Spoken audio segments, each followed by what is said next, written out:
So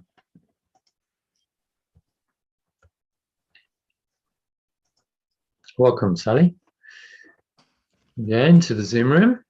Thanks for joining. So we've done our little share and check-in. Let's have a look at today's quote, shall we? I'm just going to share my screen. How much time do you have today, by the way? What am I doing today?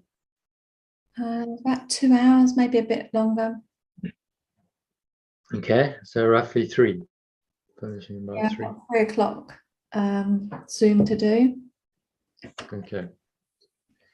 So we'll see what we can do. Let's say we've got some text reading as well, just shorter. Yesterday was a marathon. I went on for an hour after we finished. Brilliant. Finished 20 paragraphs. I was like, okay. Well, let's get it done. We've started, so let's finish it. Do the translation. Okay, so if you want to read the quote for today, which is from the Bible, John 14:27. Peace I leave with you, my peace I give to you. Not as the world gives, do I give to you. Let not your hearts be troubled, neither let them be afraid. Yeah. It's kind of what we were talking about earlier, wasn't it? Doing things from peace, not getting lost in the troubles. Not as the world gives, do I give to you. And not your hearts be troubled, neither let them be afraid. So what are you acting from? Are you acting from a troubled, afraid state of mind, or are you acting from a clear, calm, peaceful state of mind?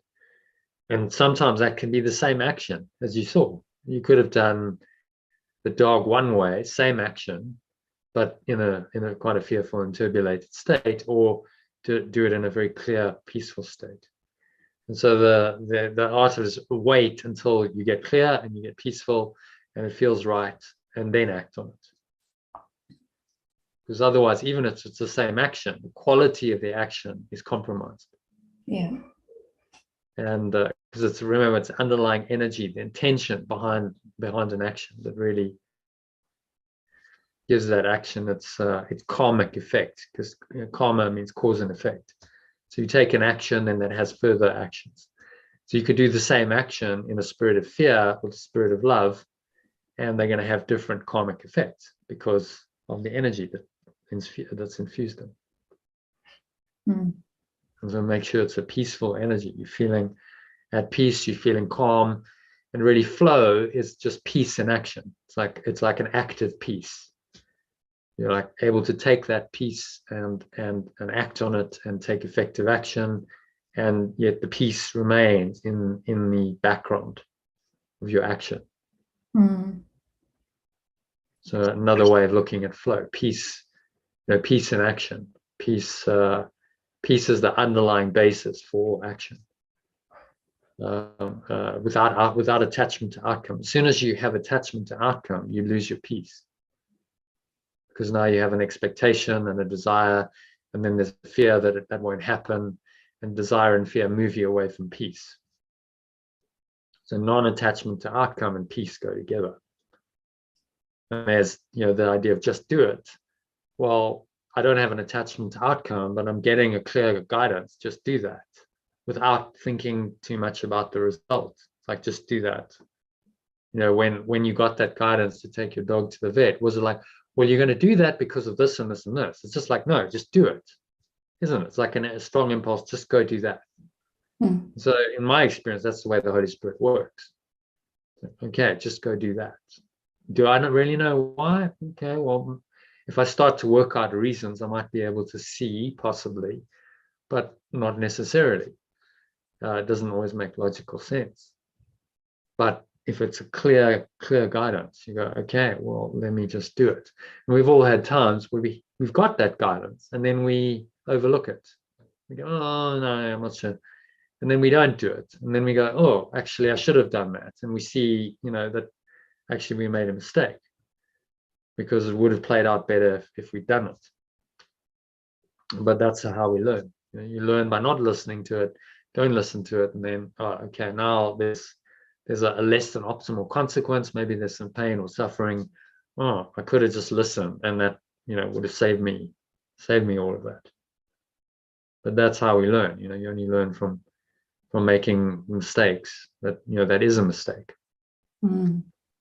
I think there's sometimes an urgency, isn't there? When you're in fear, you want to fix it on the physical side of the thing, you know, that old classic, you know, I'll feel better if I've done that. But it's clearly, if you can wait it out and just wait for the guidance, or get clear, yeah, it's like getting clear as quickly as you can, isn't it? But with no, as quickly as you can. That's interesting. I should say that, isn't it? So I'm still pushing against the experience. It all happens. Well, it's still a time, you know, there's still a conception of time there. So ultimately, if you really in flow and you really, you know, just listening to the guidance, time is not really much of a factor. You wouldn't be thinking about time. It's like, okay, well, I'm just tapped in. I'm downloading.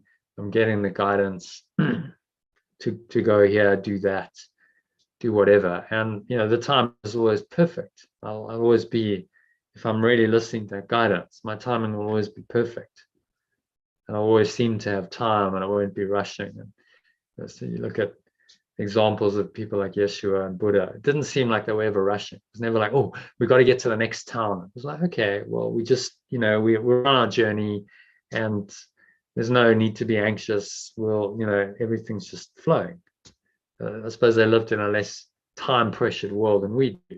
You know, it wasn't like appointments and Zoom calls, and you know, I don't even know if they had watches. They must have had some timekeeping mechanism, but I doubt they had, you know, watches. They invented those. So much more kind of relaxed view of time. But still, I'm sure there were, you know, time pressures on. If you ever, did you watch the movie Risen? Yes. Movie Risen. So that was quite interesting, because you saw, even in those days, you know, the Romans had this very egoic consciousness, like, okay, it's all about managing our empire. We've got to get this done quickly because Caesar's coming in 12 days, and, you know, you've got to sort this. And the guy's under pressure. He hasn't slept for like 48 hours, and, you know, so even in those days, it's like, okay, you know, the pressure's on, because the ego is time-bound consciousness. And then Yeshua, you know, completely symbolizes just blowing that all away, because he just doesn't die. And the guy, you know, walks in, and he sees him alive, and he's just like, all of that just drops away. That whole, you know, egoic consciousness. He's like, what? You know, this is just a total mind blow of that whole thought system. Yeah, and you know, as a result, it changes his life, because he's like, well, I can't really believe in this anymore. I can't believe in my gods and this whole, you know, thing I'm in as a Roman soldier, and, you know, being the lackey really of Pontius Pilate, who in turn is the lackey of the emperor, and, you know, all of this egoic control. Can't do it anymore, because he's seen another way of living. Okay, so have a little read of the few paragraphs. Today's inspirational quote from the Gospel of John in the New Testament is Yeshua assuring us that the peace he experienced is ours as well, and urging us not to allow resistance to and fear of apparent problems to occupy our minds. When he says, not as the world gives, do I give to you, he means that focusing your attention on the world of form will never bring you true peace, because this world, being the projection of the ego or belief in separation, that's the only reason the peace for perfect love or pure formless awareness seems to be there in your experience, is designed to disturb your peace. Seems not to be there. No. Yeah. So focusing your attention on the world of form outcomes, you know, what you expect, what you desire, what you fear will happen or won't happen, is never going to bring you peace. I mean, that's surely obvious. And yet, most people, say the majority of humanity, live in desire and fear. Those are, you know, dominant emotions. And so they don't see that, you know, there's no peace there. It's constantly being moved away from the center of peace. And really all the ego is designed to do is to disturb your peace. The world is designed to disturb your peace. It's the projection of a thought system that is the disturbance of peace. The separation from pure formless awareness of perfect love was a huge disturbance of peace. And then the world, being the projection of that thought system, is designed to disturb your peace, unsurprisingly. And so it's designed to trigger, your mind into fear and anger and hatred and attack thoughts and guilt and sin and judgment and all these things to disturb your peace of mind. What else could you expect from a thought system based on disturbance of peace? That first tiny mad idea that we could be separate from God or love was the disturbance of peace. And everything that came from that just amplifies that disturbance of peace.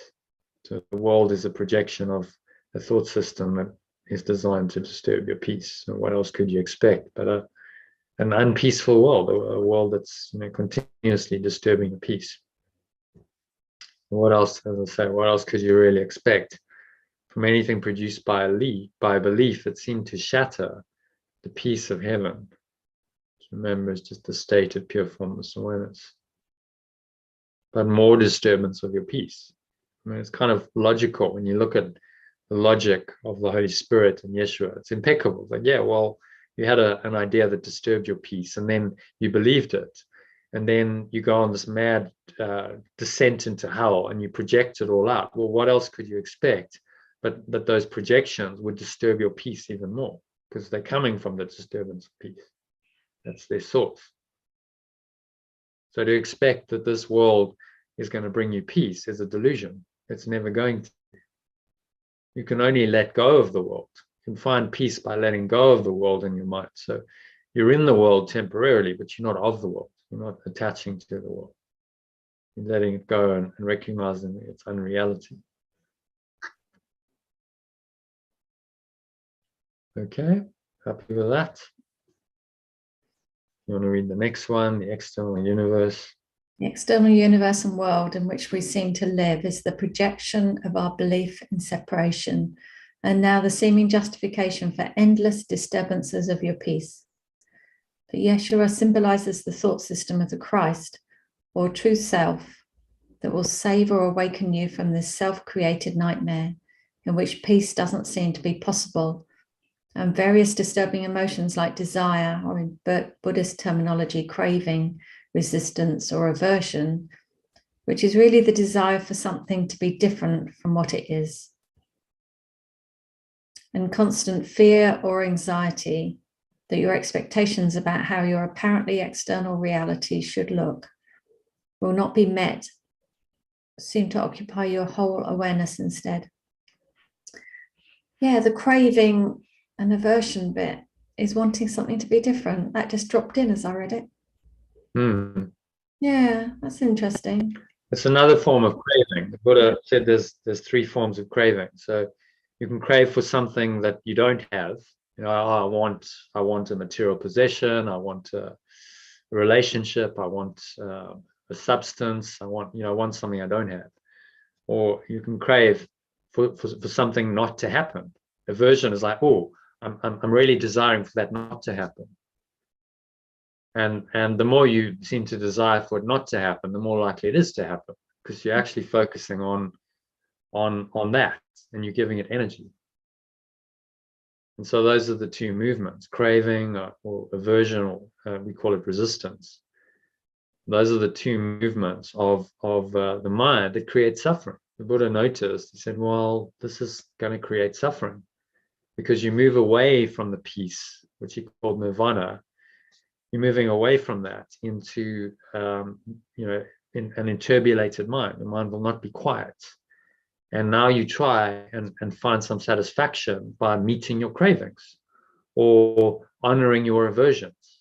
And so we take all these actions to try and satisfy the craving, but the nature of craving is that it can never be satisfied. So you do something and temporarily there's a brief moment of satisfaction. Okay, I got that. And just ask any addict, you get it, and then, for a while, very short time, you're satisfied, and then it starts again, craving starts again.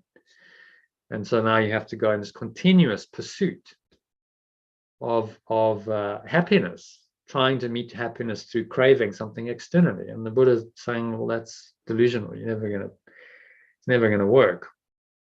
And now there's aversion, resisting what is, resisting that, resisting in your mind expectations. You have an expectation of fear. Oh, that could happen, and now you resist it. Again, that's a craving for something not to happen, and so you move away from peace, and you find that you're disturbed. And then if you believe that thought, then you've got to try and do things to avoid this fear.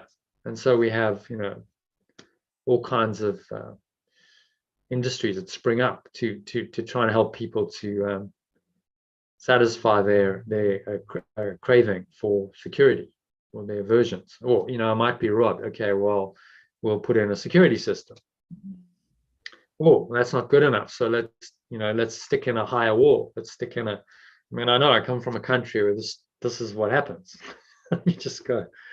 Can you not see? You go down the garden path. Oh, no. But there are really bad people out there, and they're after our stuff, so we have to do this. But the only reason, physical material, they'll come and steal our stuff, which we give value. So we value our stuff, and so we want to protect it, and so we'll do this. But without the attachment to the stuff, you go, well, okay, so what? And then without the fear, that protects you, because the fear will attract it. The more you try and defend against it, the more likely it is to happen. This is the paradoxical nature of the illusion. The more you try and avoid something, the more you hit it. They say in racing car driving, don't focus on the wall. I don't want to hit the wall. I don't want to hit the wall. What you're going to do? You're going to hit the wall because you're focusing on the wall. Just focus on the track where you need to go. So aversion's not going to work.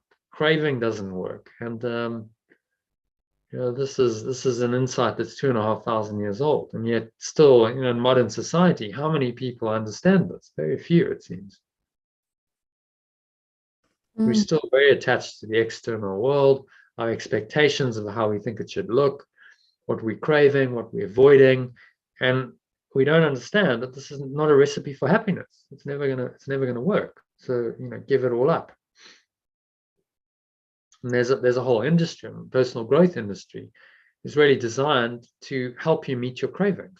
Okay, so you want more money, you want a great partner, you want a better body. Okay, so we'll help you to get motivated to do what you need to do to get that desired outcome, and then you'll be happy. That's the assumption, the unwritten assumption, isn't it? But the truth is, you're not going to be happy because you're in the craving cycle. So even if you achieve that goal, it's not really going to satisfy you for long, and then you're going to be on to another one. And then when does it stop? Okay, so I'm making $1 million a year. Well, it'd be nice to make 2 million. I've got a yacht. Well, I'd like a private jet. When does it stop? It's never ending, is it? Once you're on that treadmill. So the spiritual teachers just say, just stop it. Don't get on that treadmill. It's never going to bring you this peace of God, the peace that passes all understanding. So Yeshua urges us not to allow these troubles and fears, which are really caused by your own false beliefs and expectations, to disturb your peace. These are false. I have an expectation of something. It's false. I'm believing that that's going to make me happy. But my happiness is inherent in what I am. It's not something that needs to happen to make me happy. It's just who I am. I mean, it's so extraordinarily simple, really. Happiness is what I am. I have it right now. I mean, surely that's completely obvious. And yet, the mind's told us another story, and there's a deep-seated pattern of seeking happiness outside of ourselves, which perpetuates the craving and the aversion, and a lot of pain and suffering until we give it up, until we say, okay, this isn't working, and I see from my own experience that it's not working, and so I'm willing to give it up, this way of thinking and being, and accept the truth that I am happy now, and I can only ever be happy now, and everything's, no matter what my life circumstances are, everything's actually okay right now. And there lies the peace. Another word for which is happiness. I call it foundational happiness, an underlying peace that underlies all of your sense perceptions, all of your thoughts. It's the foundational awareness, without which you would have no life. So in other words, awareness or vigilance is required while you seem to be living in this world, because it's so easy to deny the peace you truly want.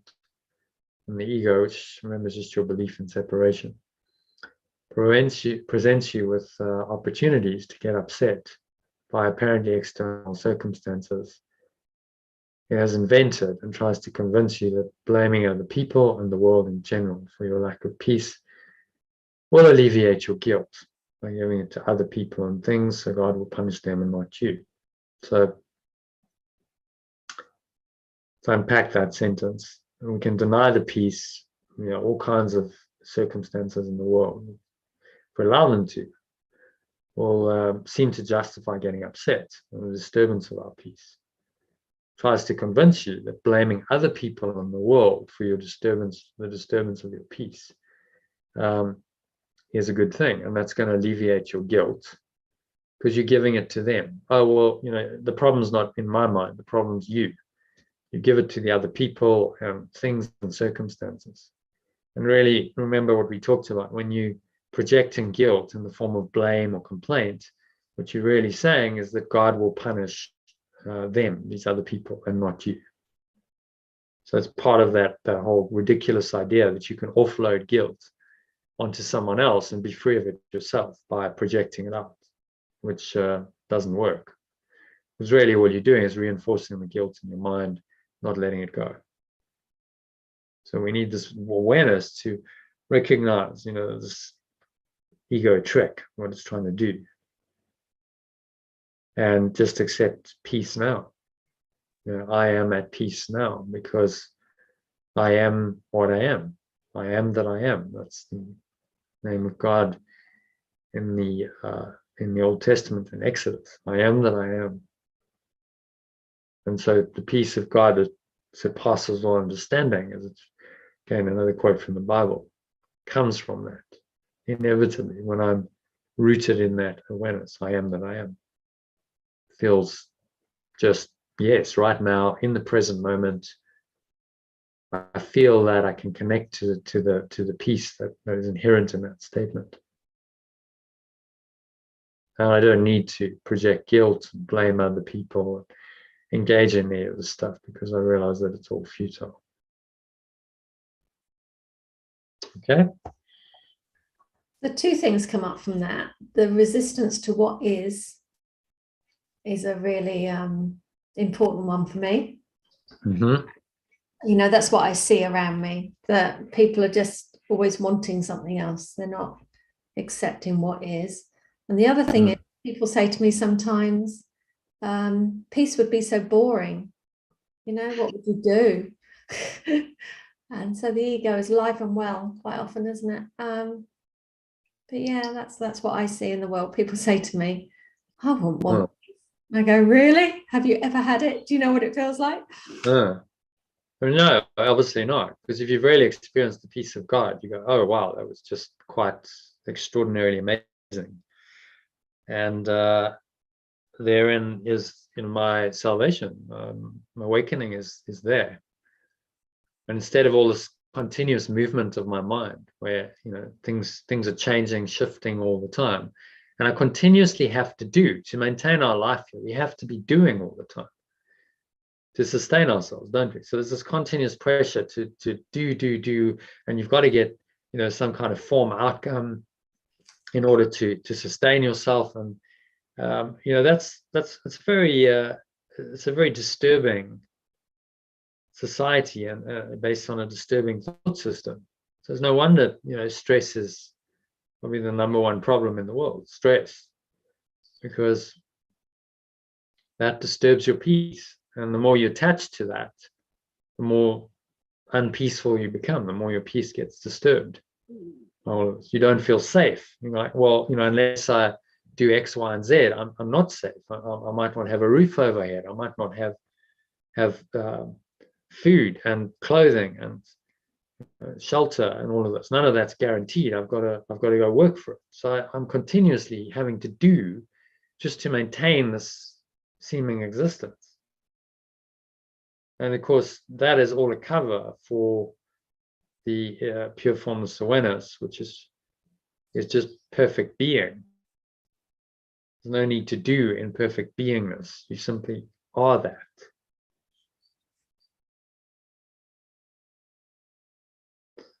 So the ego, you gotta just be aware of its tricks. It's going to play mind tricks to try and stop you from accepting this.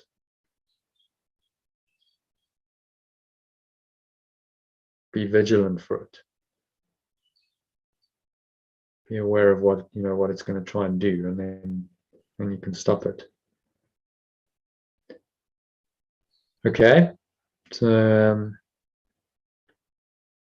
And it's also recognizing when you're in the past or in the future, isn't it? Because it's the now is the key. I feel in the timeless now. That's where everything is that I want. That I am. You can only find peace now. By definition, if you're expecting something or desiring something or avoiding something, you're in the future, aren't you? Future orientation. So all disturbance of your peace comes outside of the now by focusing your attention on the future or the past, which are illusory. These are not real. They're just thoughts which we've made up to replace pure formless awareness of perfect love, which is eternal. Okay, so you can realize in moments when you're not being tempted, the ego's logic is completely false. It will help you to maintain this vigilance when you're being tested. When you read this paragraph again, and just look at the logic of the ego. In other words, awareness or vigilance is required while you seem to be living in this world, because here,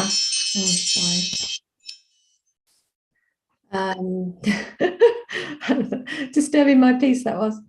Let me start again. In other words, awareness or vigilance is required while you seem to be living in this world, because here it's so easy to deny the peace you truly want when the ego presents you with opportunities to get upset by apparently external circumstances it has invented, and tries to convince you that blaming other people in the world in general for your lack of peace will alleviate your guilt by giving it to other people and things, so God will punish them and not you. Yeah, very profound. And you can see the insane logic of it. I mean, it just really doesn't make any sense. Blaming other people and the world for your lack of peace. The ego tells you that's going to alleviate your guilt. So you're going to feel not guilty by offloading it onto other people and things. So God will punish them and not you. This illusory God that you've made up in your mind, because God has no idea of any of this. A false God. And we look at what's happening here. Let's just go. I'm just going to bring up the course manual. Where are we? Course manual.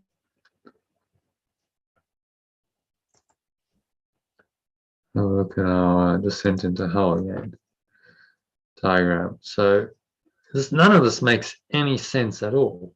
Okay, so you now have guilt and sin. You're apparently destroying God. This is what the ego is telling you. And now you're going to project this out onto someone else so that God can punish them and not you. Okay, but you just said you destroyed God.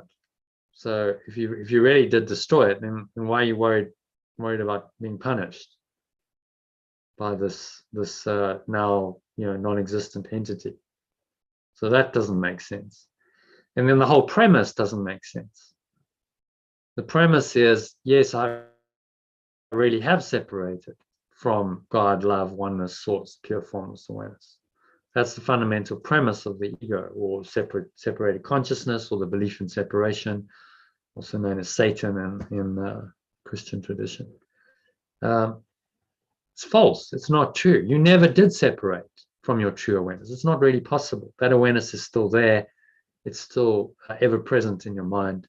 And so this whole thing of an idea of separation and the individuality it spawns, and then the guilt and sin we feel for doing this terrible thing, apparently destroying God or love or oneness, or pure formless awareness, and having the fear, the false expectations of punishment appearing real, and then projecting it all out as the Big Bang, so creating some kind of physical universe where there's all these other cells, incarnated into forms, which now we can accuse, blame, and attack to offload our guilt. I mean, the whole system doesn't make any sense, because this idea of being separate from your source was never true.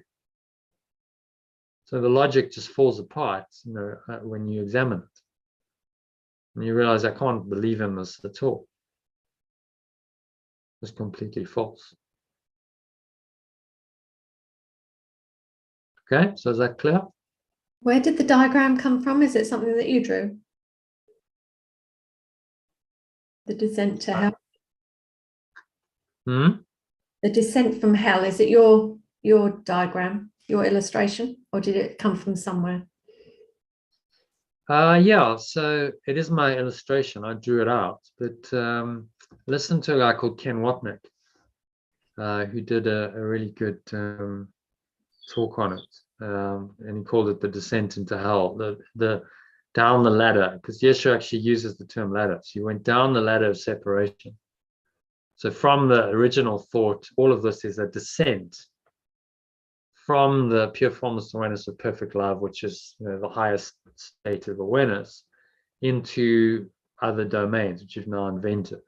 Thoughts of individuality and guilt and sin and fear and attack thoughts, and all of this takes you down the ladder and separates you from this pure formless awareness that's still there, but is now covered over by all of this stuff.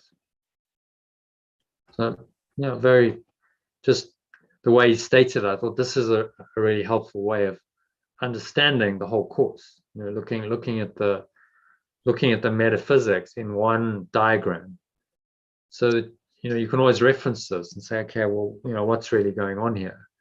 And you see this, that's why we keep coming back to this. You see these themes repeated over and over and over again in the workbook and the text. There's this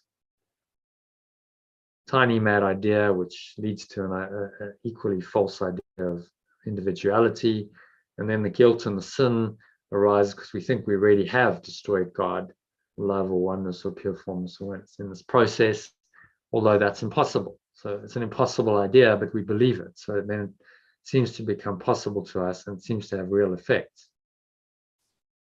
And our only salvation is to deny all of this and say, well, it doesn't really have real effects. We are still one.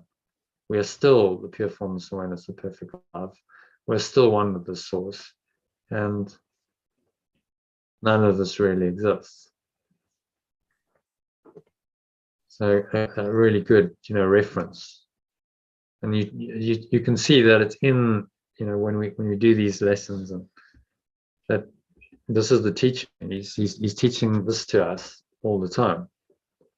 This useful to kind of spell it out in a diagram. You go, okay, I see the interrelationships.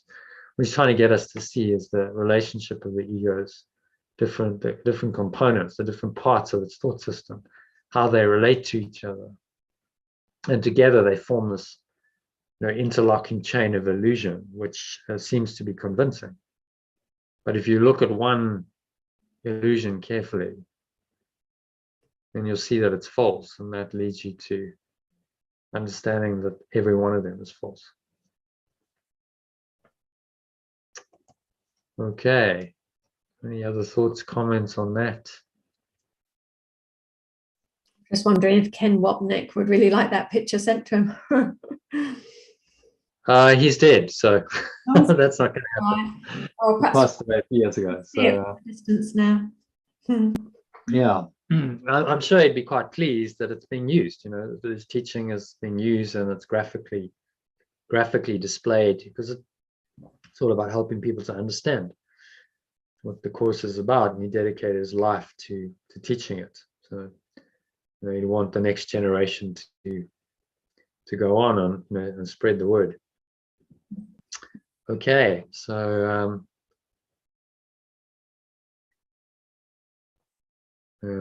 it's also worth noting. So having done this, if you look at the impossibility of the ego thought system, can you see that it's really impossible to get rid of your guilt by giving it, in Course in Miracles terminology, projecting it onto another person or thing, which is what all blame really entails. So I'm feeling guilty, but I don't want it, so there it's yours, and now I blame you. That's what blame is about, projection of guilt. Because the more you give the guilt to another person, the more guilty you will feel. Kind of logical, because you can't give what you don't have. So I'm giving you guilt in the form of blame, but what I'm really doing is reinforcing the guilt that's in my own mind, which is why the ego's thought system just really doesn't work. It perpetuates the guilt, it reinforces it, makes it stronger, it doesn't get rid of it, even though it's trying to tell you that it is going to get rid of it. We all know that feeling. You know, if you act in anger, then afterwards you feel guilty, you feel more guilty. Once the anger subsided, it's like, oh, no, I shouldn't have done that. And again, your peace is being disturbed, the guilt's being reinforced. And if you keep on that cycle, you're more likely to get angry again, try and offload it, and then more guilt. And that's the insane cycle of guilt and attack, and then more guilt that the ego sponsors in our minds. So the more you give guilt to another person, the more guilty you'll feel, because you can't give what you don't have. Kind of obvious. You need to have it to give it. So if you keep giving or projecting guilt in the form of blaming, complaining about other people in the world, you're continually reinforcing the illusion that you have plenty of it to give. And so the ego's idea of getting rid of guilt by blaming someone or something else manifestly does not work. And so Yesh is saying, well, let's just see that and abandon it. This thought system does not work. And that works on the other side, where you give love or give peace. You're focused on it and you create more for yourself. Yeah, as you give, you receive. So you give guilt, you receive guilt. You give love, you receive more love. This is, you know, one of the fundamental laws of the mind that he's trying to teach us. It's also worth reminding yourself that no one can be guilty in truth, because nothing they seemed to do in a dream is real. So they never really separated from God or pure formless oneness or perfect love.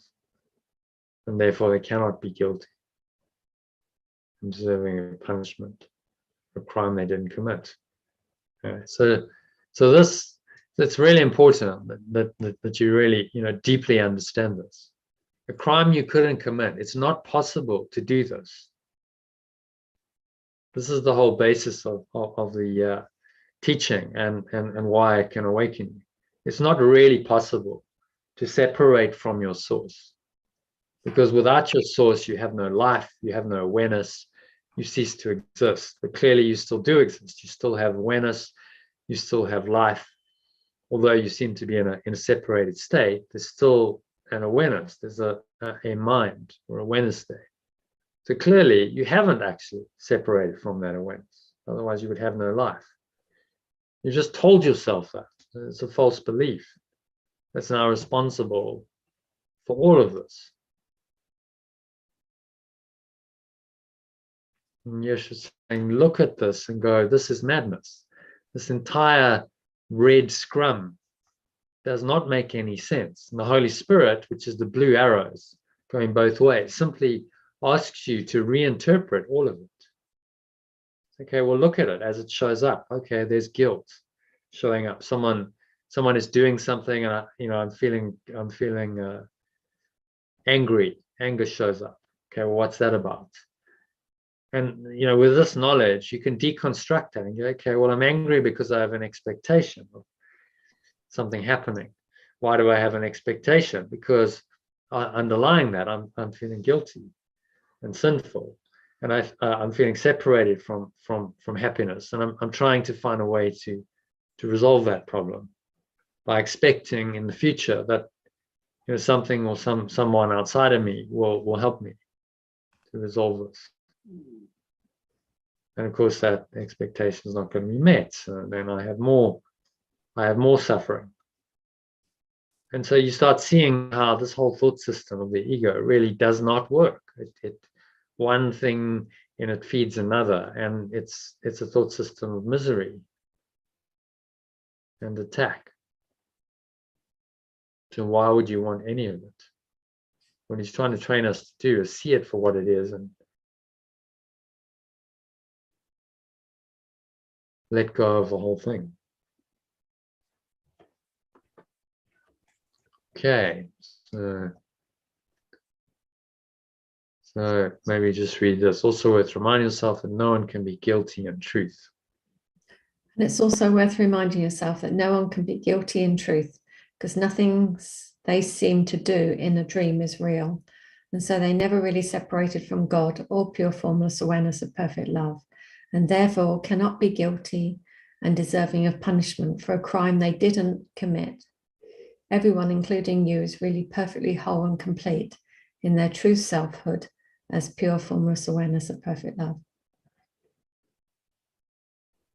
And so there, this is the whole basis of salvation, the awakening. It's like, well, it never really happened. It's not possible.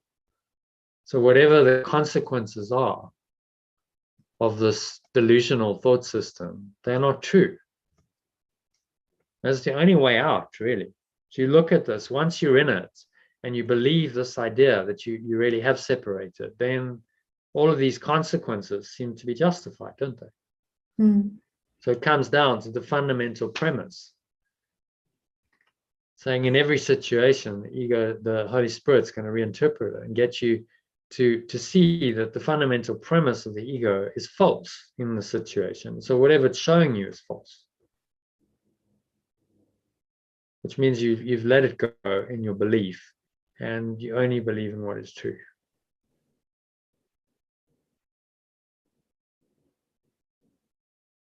Okay, so is that clear? Yep.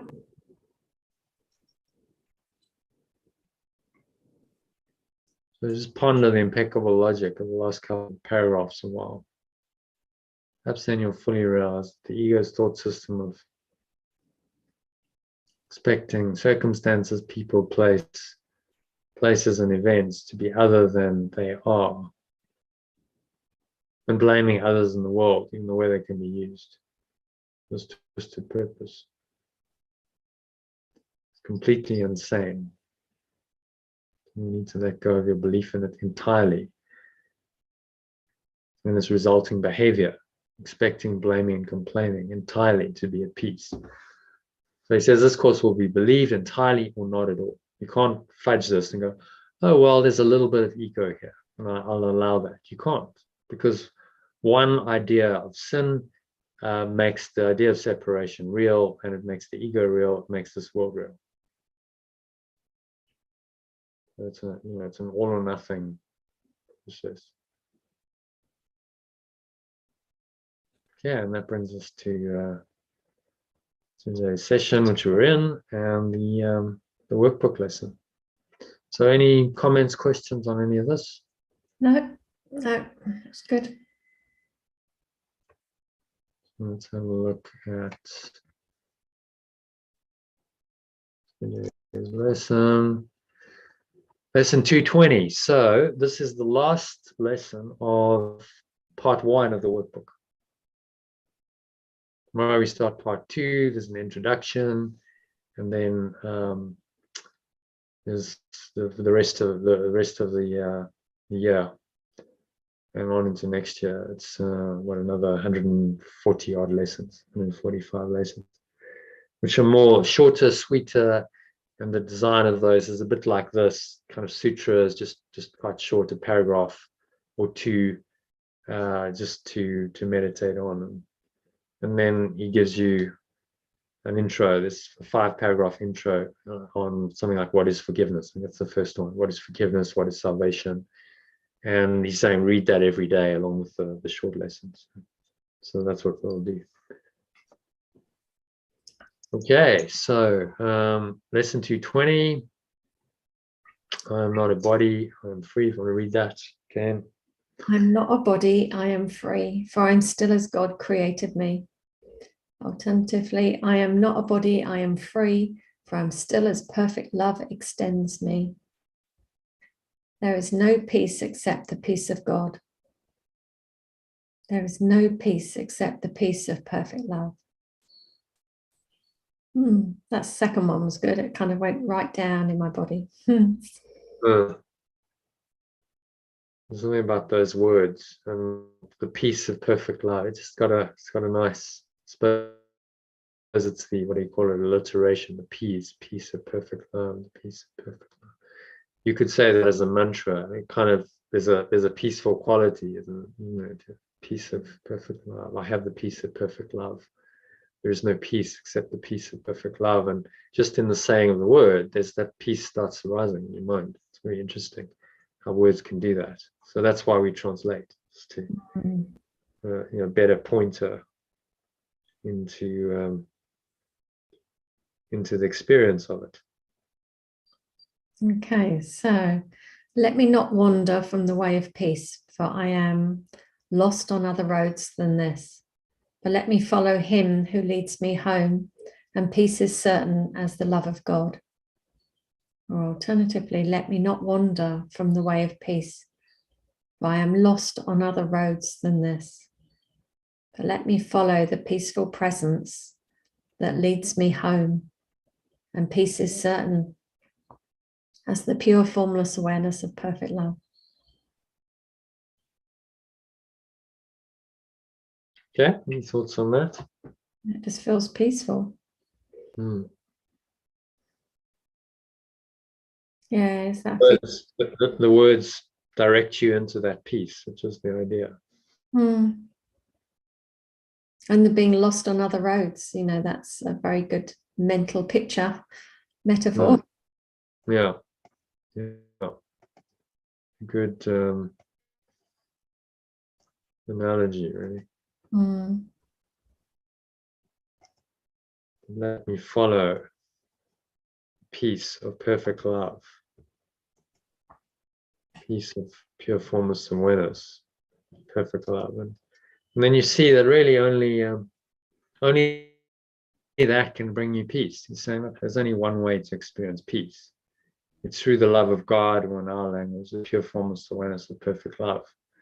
It's that state of mind that brings you peace. Peace is inherent in that.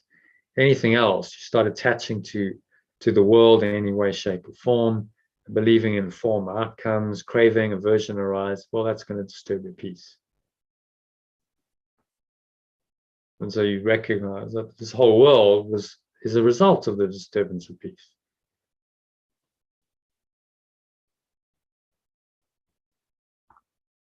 Okay. So any other thoughts on that? Feelings? Anything coming up? No, just the continuous feeling that when I say I'm not a body, I'm free, for I'm still as God created me. It feels harsh. And then when I say I'm not a body, I'm free, for I'm still as love extends me. Just so completely different. Yeah. It's a gentle, it extends me. I'm extended. So, I've always been that. Perfect love extends me. It's like I've always been that. I'm still as that. It connects you with the eternal.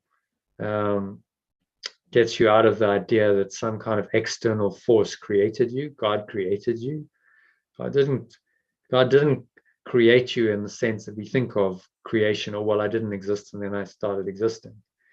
I was born. No, you've always been this pure formless awareness of perfect love. That's your true nature. You're a part of that. So this presence of perfect love just extends into your mind, and it extends you. Your source is is it. It's your foundational source. It reminds me of the feeling in an ideal world, if you were sitting on your mother's lap and you were held in that energy of love, and you are an extension of her because she supposedly gave birth to you. It's that sort of all-encompassing, caring love. I didn't have that experience, but I imagine that is the ultimate experience that we're unconditional. It's like, okay, it doesn't matter what you do. I think that's possibly the closest we come to unconditional love in this world. A mother's love, like for a baby, once the baby starts growing up, then often it starts becoming conditional, because like, well, now the baby can talk and it has all kinds of behaviors that are undesirable, and so we impose conditions. But those first few months, it's just unconditional love. Without, that means no conditions. It's given freely, no conditions. It doesn't matter how you behave, I still love you. And it's just pretty rare in this world. In this world's like, well, I love you if you behave how I want you to, but if you don't meet my expectations, then I'm not going to love you, or not love you as much. And this is the foundation of special relationships. Not unconditional love. It's very conditional, based on, okay, well, you scratch my back, I scratch your back. You do this for me, I do that for you. Oh, you don't do what I want you to do. Oh, now I'm going to get upset. None of that's got anything to do with this kind of divine love, perfect love at all. So the holy relationship becomes the relationship where you extend this perfect love into the relationship, and you undo the special components in it. And the relationship is now guided by the Holy Spirit and becomes a miracle. And it's an inspiration on your own journey and other people's journeys back home. It's like, well, this is possible. You can actually live in a state of unconditional love for another person, and not let the difficulties and challenges of this world get in the way. So I'm not a body. One more time. Say it one more time. I'm not a body. I'm not a body. I am free, for I'm still as perfect love extends me.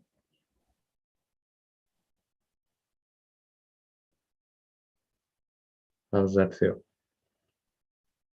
My heart's expanded. Feels very peaceful. It's very much in the now. Feels complete and whole.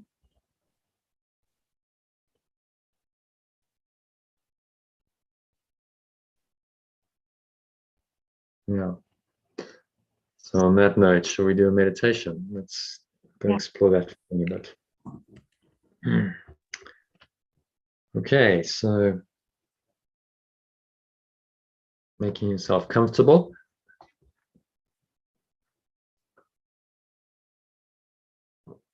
Sitting with your feet shoulder width apart, back straight. Have your hands in your lap, close your eyes. And start off by taking a nice deep breath in through the nose.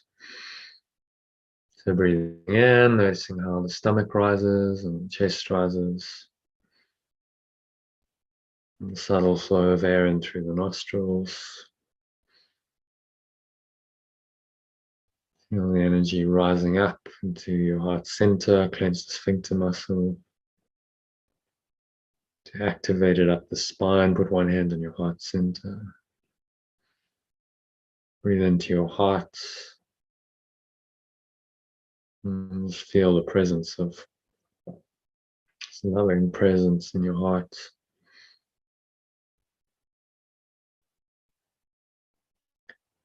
Draw it up into the crown of your head.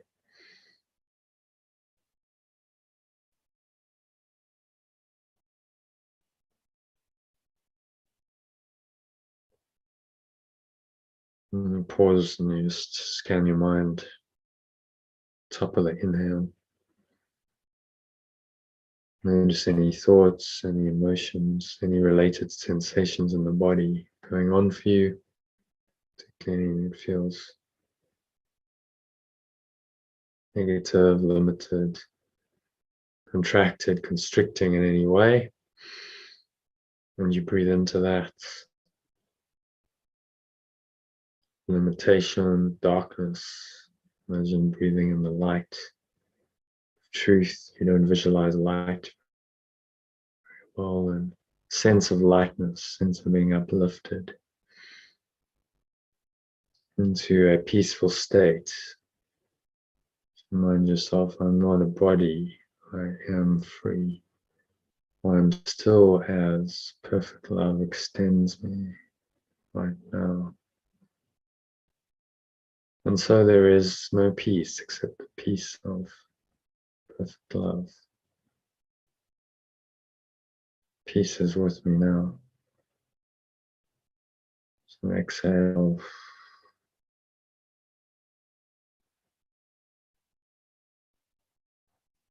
Have a sense of just blowing out.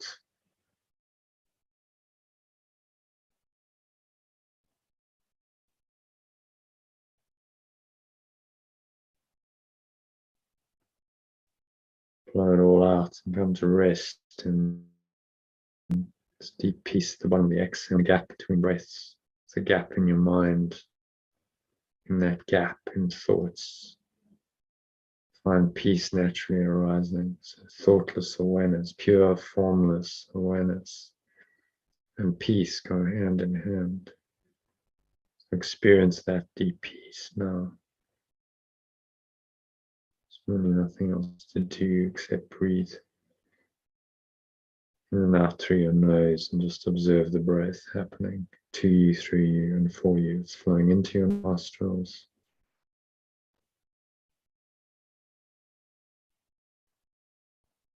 Flowing into your nostrils, and then the exhales flowing out of your nostrils.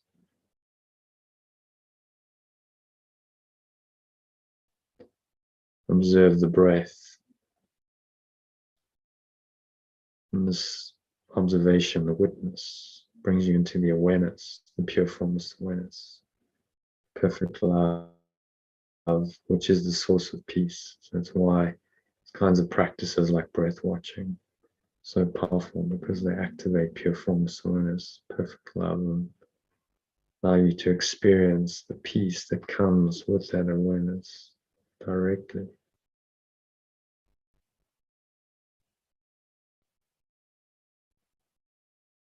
So just breathing in and out through your nose, observing the breath flowing into the nostrils and out of the nostrils.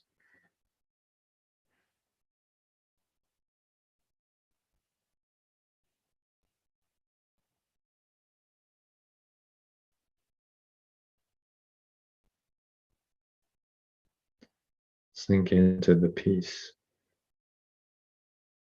It's been called the peace of God that surpasses all understanding. Paul called that in the Bible. Because it is not rational, it's not intellectual, it's not based on any beliefs that you currently have about the world. It's based on belief system that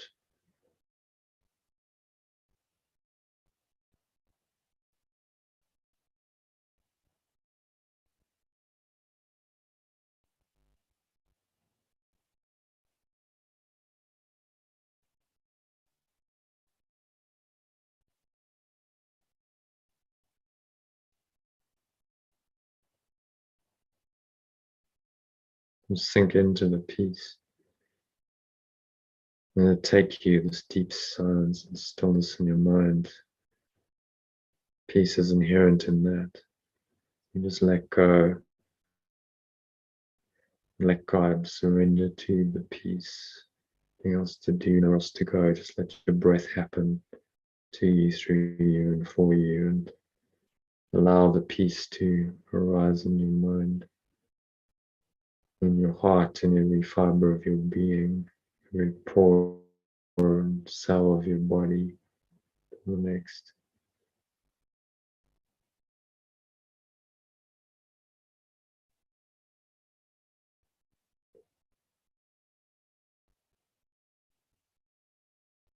And there is no peace except the peace of perfect love. I accept that fully now.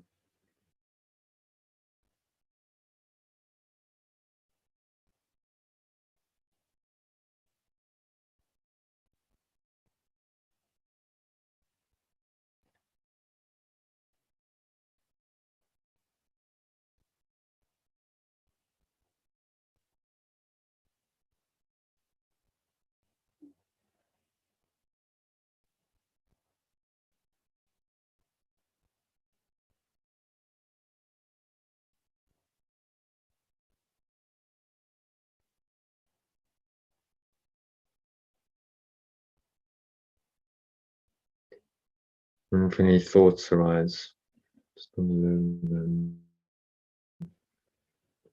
casually, attached away, and just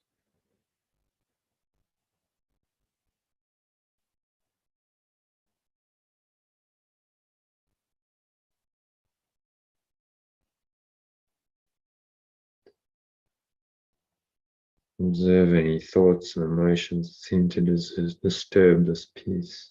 Isn't they like dark clouds? No power really to obscure the blue sky, which is your pure formless awareness, or the light of your source, which is perfect love shining through that sky. So breathe in that light, breathe it into every pore, every cell, every muscle of your body, every part of your mind, every fiber of your being is infused with the light of source. And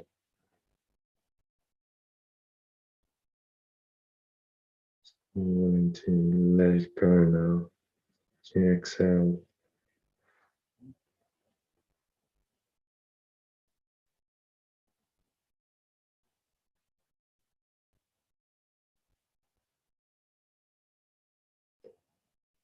you blow it all away with the breeze of your breath, and you surrender to the pure formless awareness of perfect love. That is your true nature.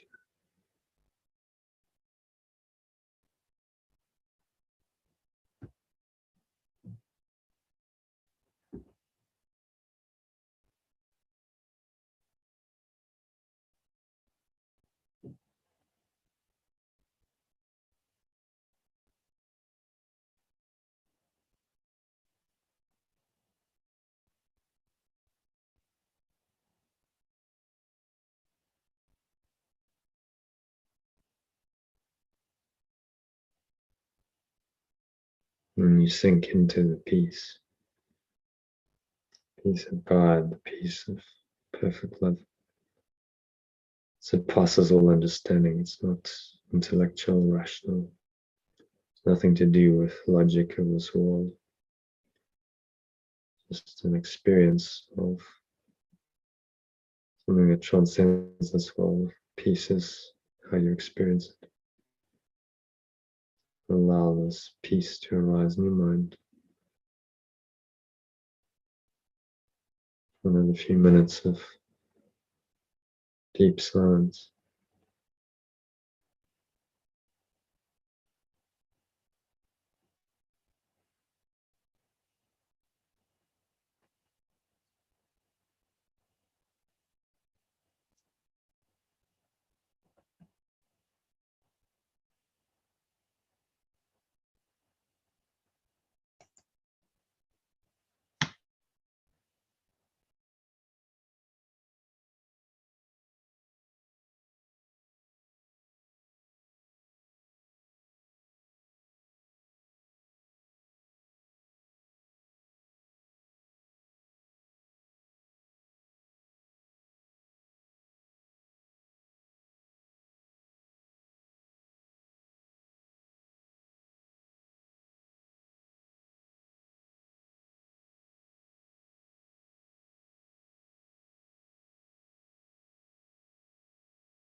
So just gently coming back from this deep state of peace into awareness of the body and the breath and the senses and the world. And on the count of 3, open your eyes. So 1, breathing in, and noticing how the stomach rises and the chest rises and the subtle flow of air in through the nostrils. Clenching the sphincter muscle, noticing energy rising up the spine into your heart center. Put one hand on your heart again.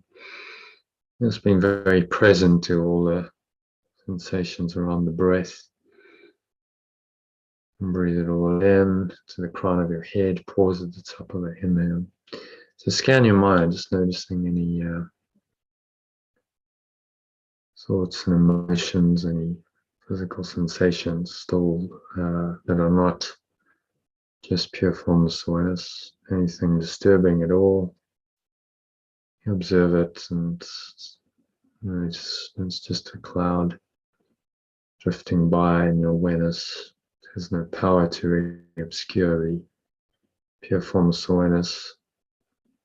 You truly are the light, perfect love that shines through that awareness. So, blow it all away with the breeze of your breath. Notice how the air flows out, chest and stomach suck back in. And the energy you raised up into your crown subsides back down, front channel of your body. Come to rest in your lower stomach or your groin.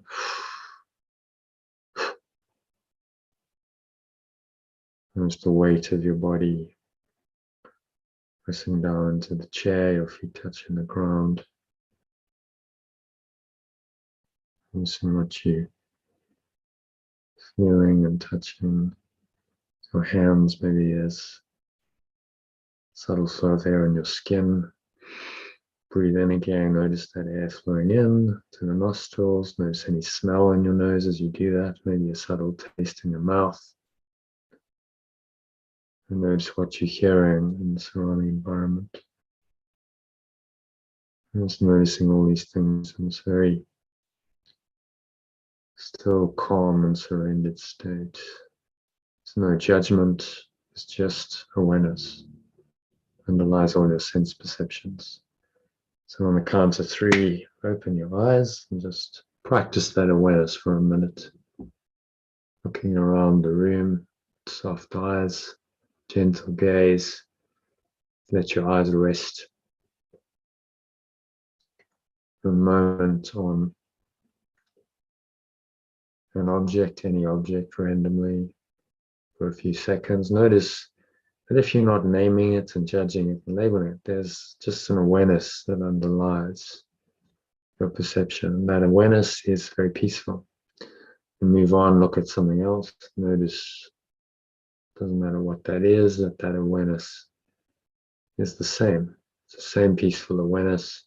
It's the same awareness you had when your eyes were closed. So you're starting to learn that awareness is the truth of who you are, and your sense perceptions really can't affect that. You are beyond your sense perceptions. You are not your sense perceptions. You are not your thoughts about your sense perceptions or your emotions that are triggered by your sense perceptions. You are this fundamental awareness, pure formless awareness of perfect love, from which peace comes, from which peace is inevitable. So remind yourself one more time that you have the peace of God. I'm not a body, I'm free, I'm still as perfect love extends me. And there is no peace except the peace of perfect love. And it's always true. So anchor the state in for the rest of the session, the rest of the afternoon. You'll stay in this peace even while you're operating in the world. That peaceful presence in action is called flow in this world, or miracles in Course in Miracles terminology. And that peaceful presence can guide all of your thoughts and your words and your actions in this world. Just how peace is translated into the world of form and action. You never lose touch with this deeper presence of peace. So that brings us to the end of the meditation. I hope you found that very peaceful. And we're going to move into the second half of the session now, which is around the text, today's text reading, which is section 8, chapter 26, entitled The Immediacy of Salvation. Okay, so let's have a look at the text reading for today. So if you want to follow in your book, section 8, chapter 26, The Immediacy of Salvation, this one is called, and it's 9 paragraphs. It's not intermediate one, not too bad in terms of length. So if you want to read the translated version, Sally. The one remaining problem that you have is that you see an interval between the time when you forgive and will receive the benefits of trusting your companion. Yeah, so let's change that as we go. Let's translate as we go. When you let go. And see, we'll change that to perceive. Perceive an interval. This but reflects the little you would keep between you and your companion, that you and he might be a little separate.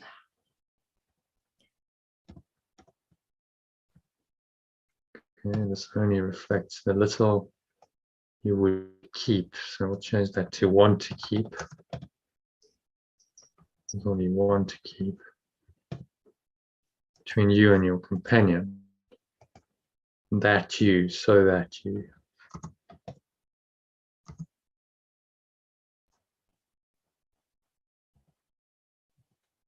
So that you and change he to she.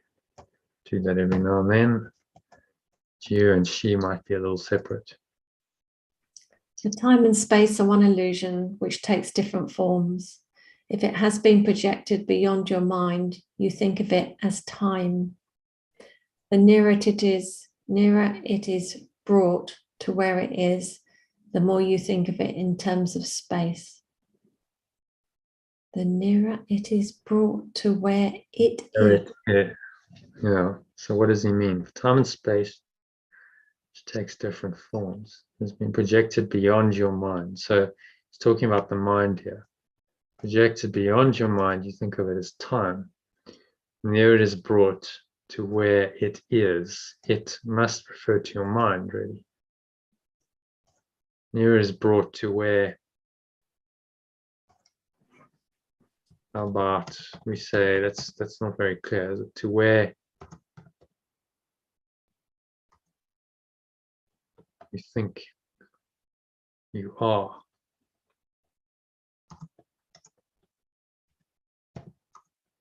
In this world. The more you think of it in terms of space. Brought to you. Near it is brought to where you think you are in this world. So in other words, the place you are. The more you think of it in terms of space. Which is interesting. So time is just an idea, really. Think of it as time. So time is the great illusion of past and future, which you cannot see because there's nothing tangible. There's nowhere to go. It's just in your mind. The more you think of it in terms of this, where you are in this world, of course, you're going to look at space. Okay, well, I'm in this space. But it's really one illusion, time and space, which is what the scientists say. Time-space continuum. They've identified that it's really one thing. Time and space are connected. So Einstein, with his theory of relativity, worked out that as you move through space at speed, the speed of light, time changes. Time is relative, it's not absolute. So it can't be absolute reality then. something changeless. It's changeable, and it's perceptual. Depends where you are. Depends how fast you're moving. So it's all time space is the perceptual world, which is not absolute. It's always changing. Rupert Sheldrake talks about some of these constants, so-called constants of nature, like the speed of light and gravity. And he's going, well, they actually change. They've tested them, and then they change, not by much, but they change. He's going, well, why are they changing? And then the scientific materialist dogma says, no, that's an error in our readings. They shouldn't change because we believe they're constant. But actually, it's a sign. The evidence is showing that they do change, because you're getting these different readings. Apparently, between 1920s and 1940s, for 20 years, the speed of light dropped or increased. I can't remember, by sort of 20 miles an hour, and that was around the world. So, like, how do you account for that? The point is that none of it is constant. What they're trying to do is make the constants, these constants, changeless in this world, and they're not constant. They are changeable by nature. Only absolute reality, which is heaven, the pure formless awareness of perfect love, is changeless. So you're never going to find changelessness in a world of change. Which is why Einstein could not find the grand unified theory in science. He was looking for a way of unifying all the four forces of nature, and he never found it. I don't think anyone ever will, because how can you find unity in separation? The construct is designed to show you separation. That's the ego's program. The only unity you're going to find is in transcending time and space, going completely beyond it, which means you leave the world of time and space and the construct of it, and you go into the formless awareness in your mind. That's called revelation. And then you're in a state that pre-existed time. So none of the scientists can really explain what happened before time zero. They've accepted that there was a time zero when the universe suddenly was spawned in this big bang of energy that's been expanding ever since, but they can't explain what happened before that. All the models break down. And for the mystic, that's the most interesting question. Okay, well, maybe when all models break down, you come to the truth. And maybe I can experience that truth directly. There's no scientific model that can explain it, but a direct experience of it can help me to understand this truth. But as long as you're wanting to make this world real, then you don't see that. I think I mentioned before, I listened to a talk by a very intelligent man on the level of form, quantum physicist, and he's giving an hour's lecture in Cambridge about this. And then he says one thing in the whole lecture, which is so interesting. And he didn't even pause to consider what he said. He said, at time t equals 0, which is before everything kicked off, before the Big Bang kicked off. At time t equals 0, we have no idea what happened, what's going on there, basically. Oh, okay. So now there's the unknown. And without skipping a beat, he goes on, no, but actually back into the time, we're going to try and explain, everything in time with these equations we've developed in the standard model. We want to get better at explaining them. And you just kind of overlooked that, didn't you? Just missed it. Right, like right there might be the whole answer at time 0, the timeless state.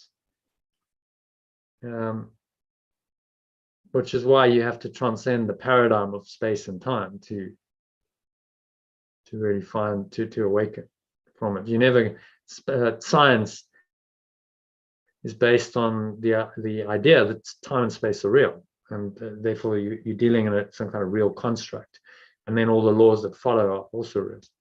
And Yeshua's questioning us and saying these are one illusion. It's taking different forms, and you'll perceive it differently if it's been projected beyond your mind. You think of it as time.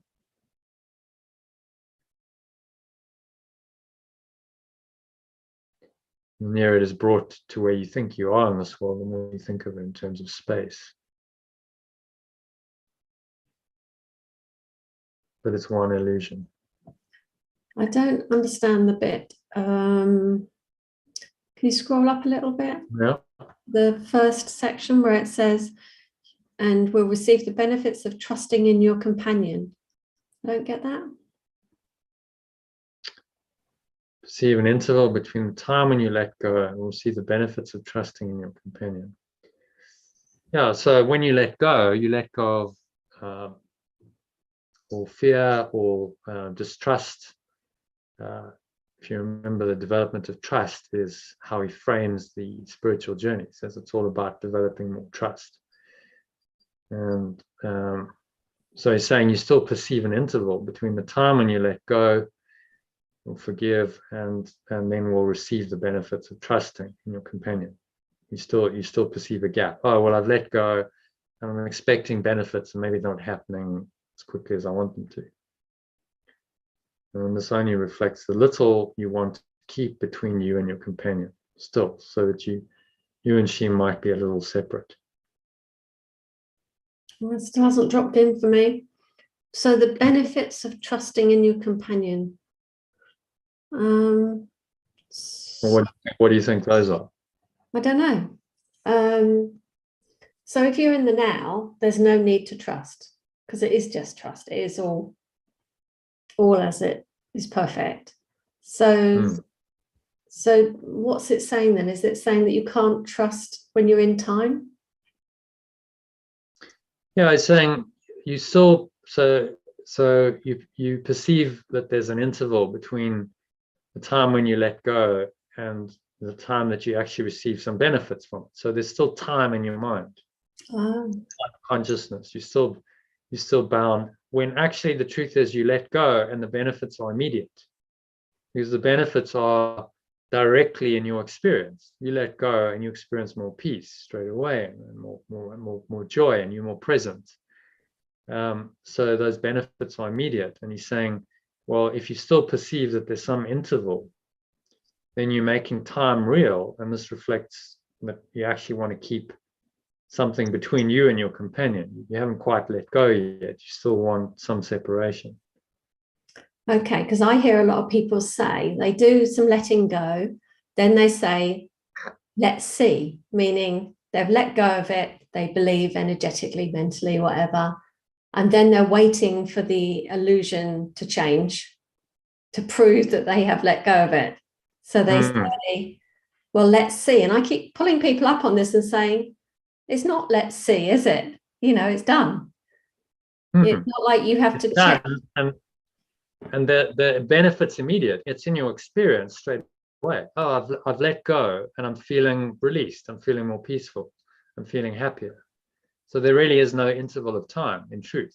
The miracle is immediate. How it plays out in form, yeah, that's going to take time, but that's not really what the miracle is. So again, it's just a little bit of attachment to this world, and to actually keeping yourself somewhat separate by this conception of time. And so he's talking about subtleties. Okay, so he's saying you've advanced a bit in this course. You're on chapter 26. Okay, you know, you've done quite well. And you might understand forgiveness, that forgiveness is required, you need to let go. But you still have this idea that I'll let go and I'll see what happens. And so there's some kind of time in your mind between the time that you let go and the time the benefits received. But actually, that's not true. The time is immediate. You let go, and those benefits come immediately in your experience. So the miracle is immediate. He's saying this is just another defense of the ego, to try and keep some space between you and your companion, and stop this at one-man process, because time and space block your awareness of oneness. In perfect oneness, there is no time and there's no space. There's nothing to change. There's nowhere to move. It's one reality. Time and space, simply don't exist there. Okay. that solves the problem. It's like I kept thinking, why do people say let's see? Well, that's why, because they're still in the time. Yeah. All right. There's still a time-bound consciousness, which is tricky to get out of. We're born into it. We think in terms of a linear timeline. We seem to be on that. The world seems to be governed by time, and this says no. That's all wrong. Time and space, which are really the foundation of the illusion. Without time and space, time to experience the changes in this world and the space to move around in which changes can happen, the illusion wouldn't exist, would it? It's the construct. So it's the foundational illusion of this world. He's saying it takes many forms in this world, but don't be fooled by the form.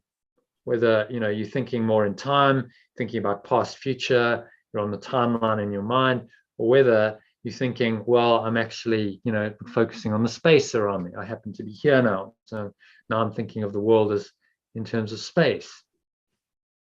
So just different aspects of the same illusion.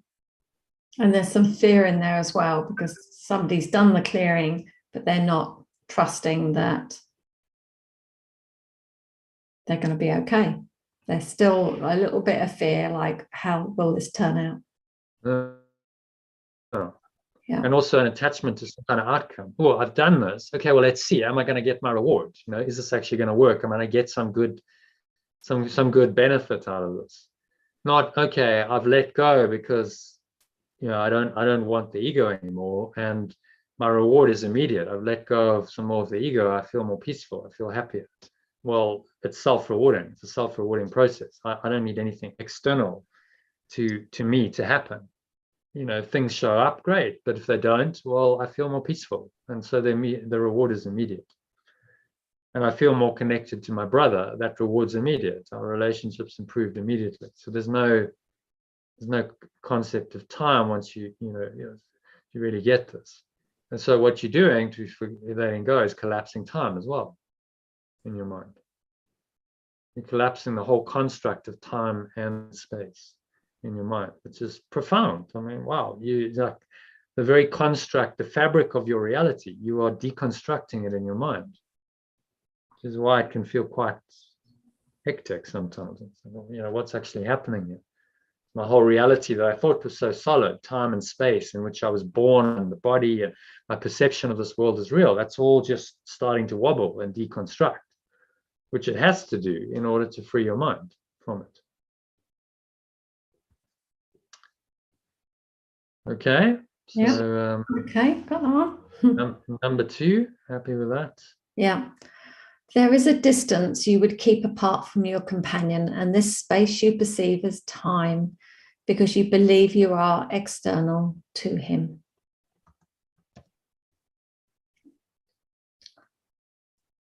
This makes trust impossible. There's still something there I don't get. This makes trust impossible. So is it saying that the illusion you can't trust? You can't trust in the illusion? Yeah. So there's a distance you want to keep apart from your companion. You want to keep some distance. I think, let's rephrase this. You want to keep some distance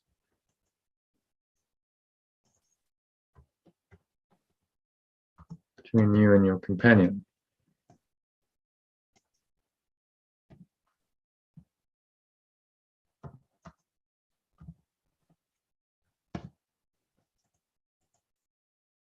And this space you perceive as time because you still believe you're external to him. Okay, this makes trust impossible, yeah. So this space is kind of equating space and time here. The space you perceive, so you want to keep some distance. And he's talking about the body, okay, I'm separate from you. And the space you perceive as time because you still believe you are external to him. And so you think now you need time for these benefits of trusting your companion to play out. That's a belief in space as well. You actually want to keep yourself somewhat distant from it. You want to maintain the separation. So this makes trust impossible. Yeah. Don't fully, if you fully understood he is you, you're one self with him, then trust is inevitable. Okay, I'm the same as you. So of course I trust you because you're me and I'm you. But we deny this because we want to maintain the separation.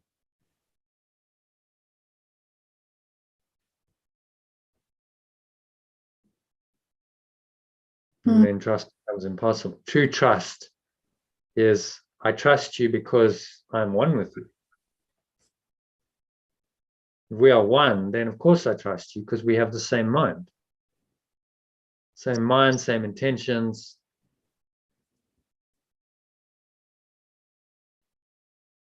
But if we don't trust, then we believe in separation and believing in space and time.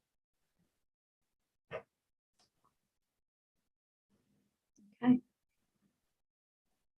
You cannot believe that trust would settle every problem now.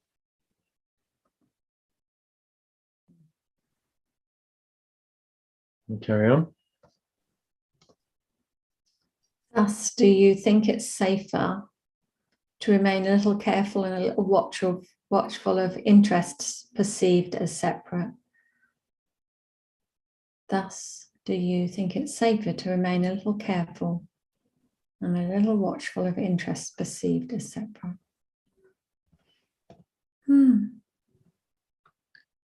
So instead of totally trusting your companion, you're going, oh, well, maybe not quite, because I have my own interests and they have theirs, and maybe our interests don't really align. And so I need to, just hedge my bets a bit, make sure I'm okay. Okay. From this perception, you cannot conceive of gaining what forgiveness or letting go offers now. From this perspective, you cannot conceive of gaining what letting go offers. Yeah, got it.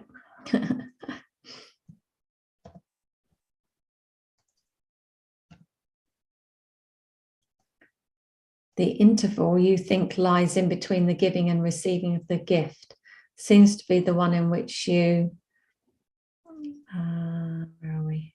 Receiving of the gift seems to be one in which you sacrifice and suffer loss. The interval between giving and receiving of the gift seems to be the one in which you sacrifice and suffer loss. Oh yeah, okay. So in time and space, you feel like you can lose out. Yeah. So I've done something, and this is often what people say, yeah, I know, I really let go, and I haven't kind of got the outcome I want. So then it hasn't really worked. And you've just highlighted, a lot of people say, okay, well, I'll let go and I'll see what happens. Okay, well, there's almost like, okay, well, let's see, give me, universe, show me. Show me that, give me some proof, give me some results.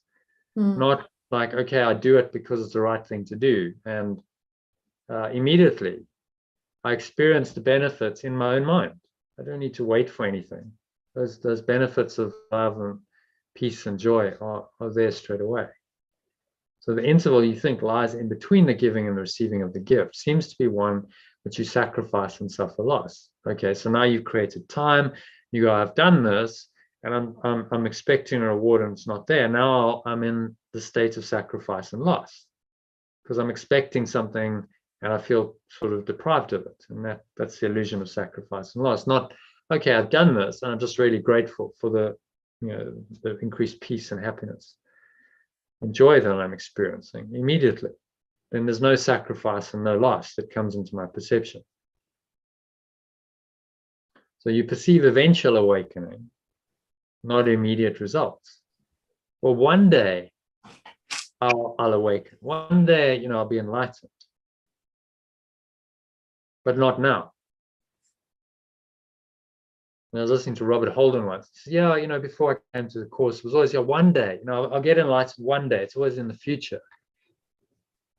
And then he's saying, no, it's right now. You are the light of the world. And now you claim it now. And so you awaken now.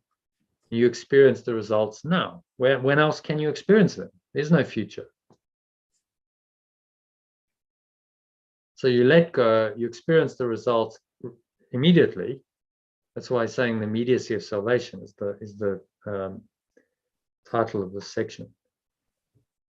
And you experience the benefits straight away, and there's no time and space between the apparent cause, letting go, and its effect. They are simultaneous. So what you can see you doing then through letting go is collapsing time and space.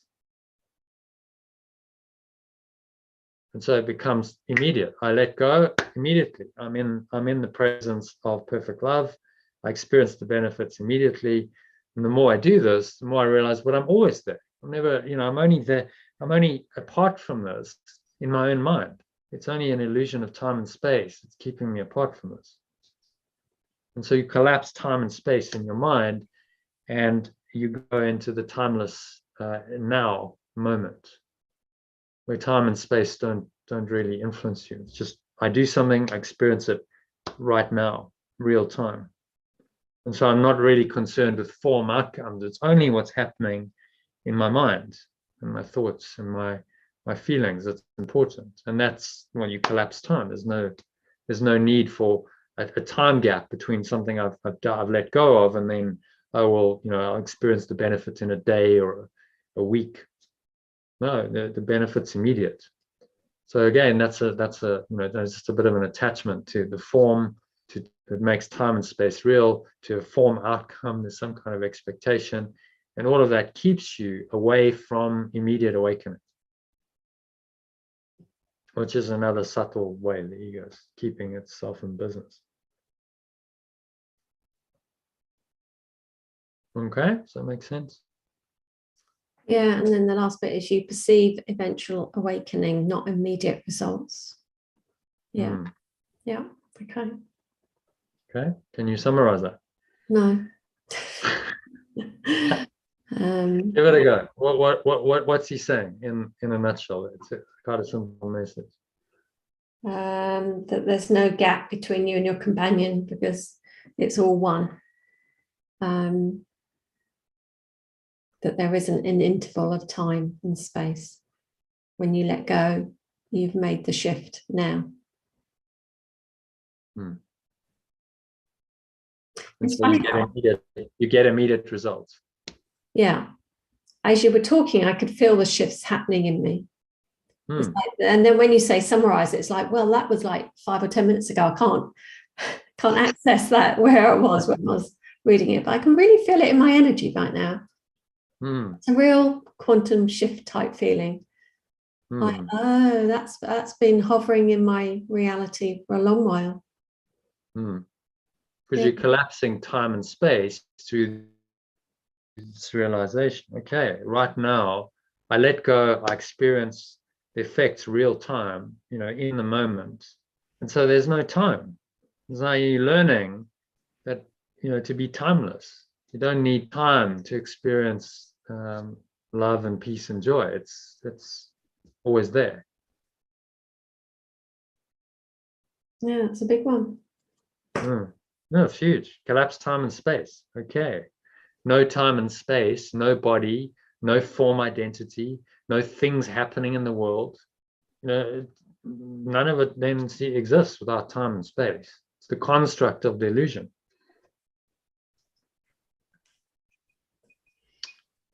Oh, okay. Let's see what's next then. Back on. Awakening is immediate. Unless you so perceive it, you will be afraid of it, believing that the risk of loss is great between the time its purpose is made yours and its effects will come to you. In this form is the error still obscured. in this form, is the error still obscured that is the source of fear? Okay.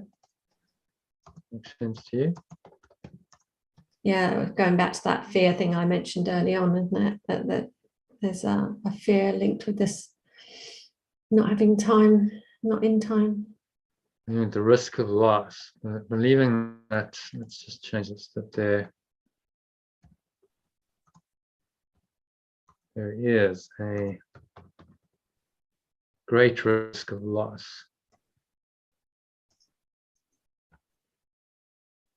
Between time, its purpose. It's made yours and its effects will come to you. Time, it's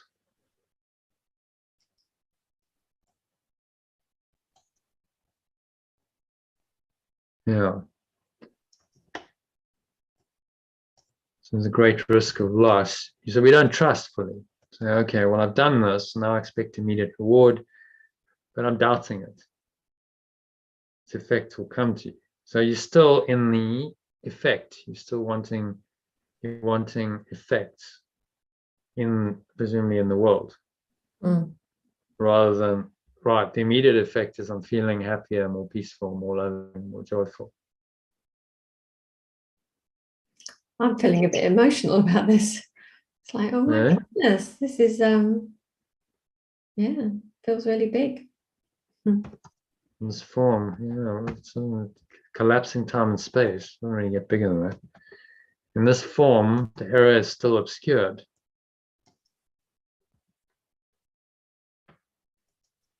The error that is the source of fear is still obscured. Let's change that. Source of fear is still obscured.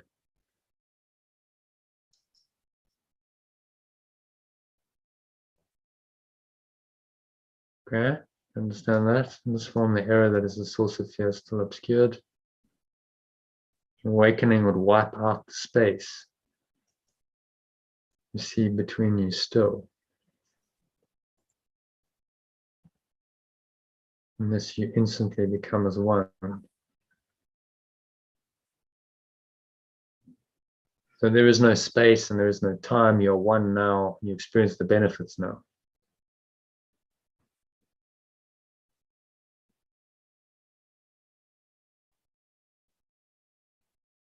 It's really strange. I feel really sad.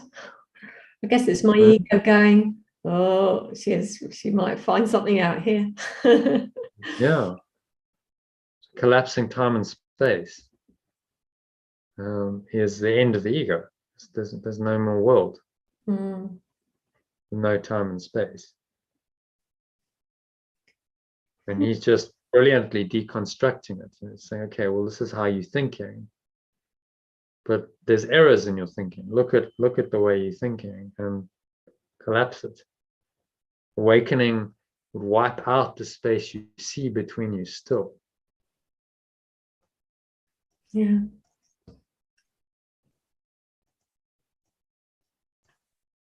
Because if you're one, still perceived between you, then how can there be space or time between you? Yeah. And that you instantly become as one, instantly, right? In that moment, it's like, well, yes, right now I can experience that. And here you fear the loss would lie.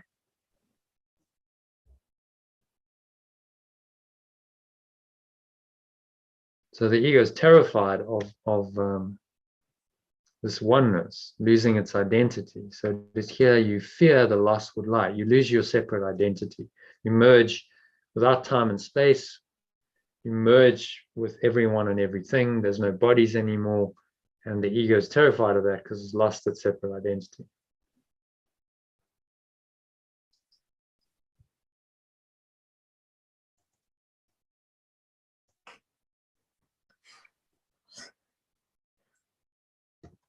Here it is in this state.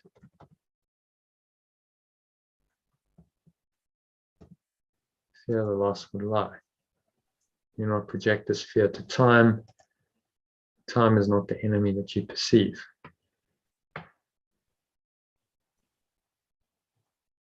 time is as neutral as the body is, except in terms of what you see it for. Does that make sense? Mm.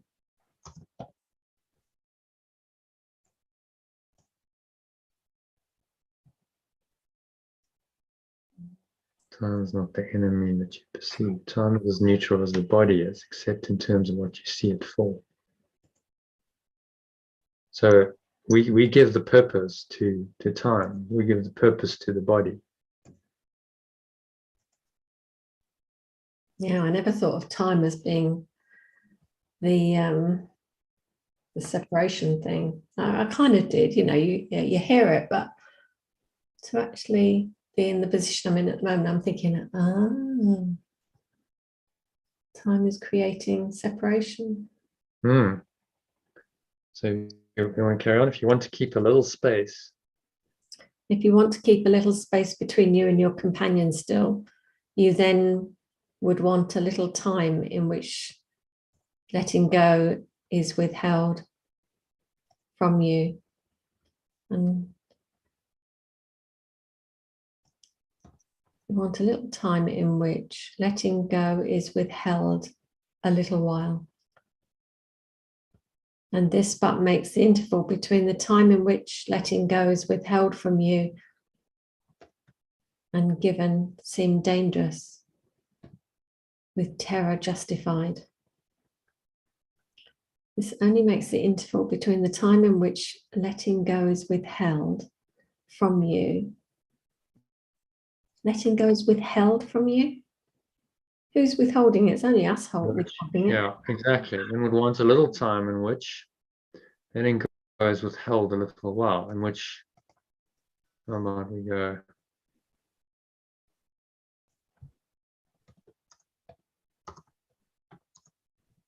You do not fully let go.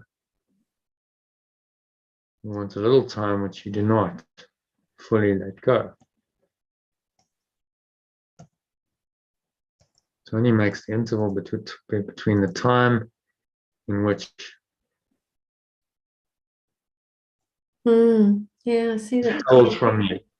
This only makes the interval between the time in which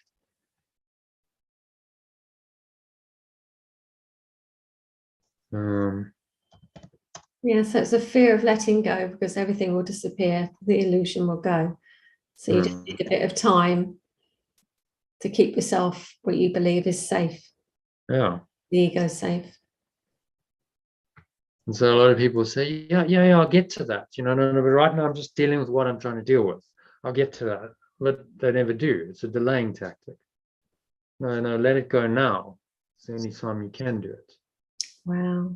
Interval between the time which you fail to let go and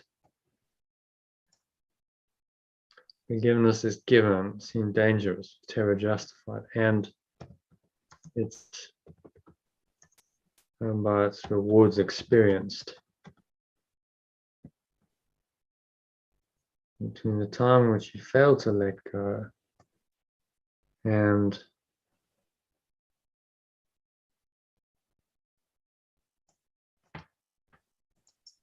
only makes the interval between the time in which you does that really make sense now? You let go. Its rewards or experience seem dangerous, because this is what he's really talking about.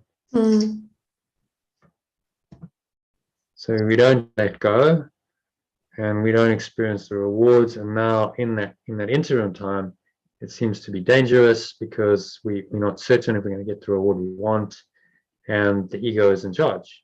Terror justified. Oh, is this actually going to work? Yeah, wow. Yeah, never thought of it like this. Which she failed to let go fully. So you made some attempt at letting go, let's say. Yeah. And its rewards are experienced. That's what he means by forgiveness is given. Which forgiveness is withheld from you and given seem dangerous. You give, you're given forgiveness. what he means here is you're going to experience, the benefits. Yeah, and it's confusing because what does that actually mean? You're given forgiveness. No, see, what it means is you're trying to let go. You fail to fully let go because you're holding back. You're not experiencing the rewards. Now you have this time of doubt. You're like, oh, I've let go, but is this actually going to work? I'm not sure. And now you're uncertain. That seems dangerous, and terror is justified. In the uncertainty of the ego rather than in the certainty of, yes, I've let go and I'm experiencing the rewards right now. Blimey, you could be stuck there forever, couldn't you? Yeah. So these are what he's doing here in the text. You see, it's the subtleties of the ego. And he's saying, okay, well, let's look at this. Let's look at how the ego works. And as you identify these, you can go, oh, okay, well, I see that's just an error in my thinking, and I can let it go. But if you're never aware of it, then how can you let it go? So if you don't fully let go, then you'll feel it because it will just feel really horrible. There'll still be a lack of trust. It'll be like I'm still uncertain. I'm holding back, haven't really let go. I want the results of letting go, but I haven't fully committed myself to it. I'm still thinking there's going to be some kind of future outcome, like some kind of miracle. And this is where magic comes in. Oh, no, I want some, magic to happen to show me. Rather than, no, I fully let go and I experienced, this deep peace because I let go, and so my reward's immediate. There's no doubt in my mind. I'm not attached to the level of form anymore. I'm not attached to time and space. I've let go. I'm experiencing the pure formless awareness of perfect love and all of its gifts, love, peace, joy. And there's no question in my mind that this is the right thing to do because I'm experiencing its benefits now. I'm not saying, oh, these benefits are still going to come. I'm not doubting them. I'm not expecting some kind of form outcome, all of which creates time and space in your mind and keeps you separate from your companions.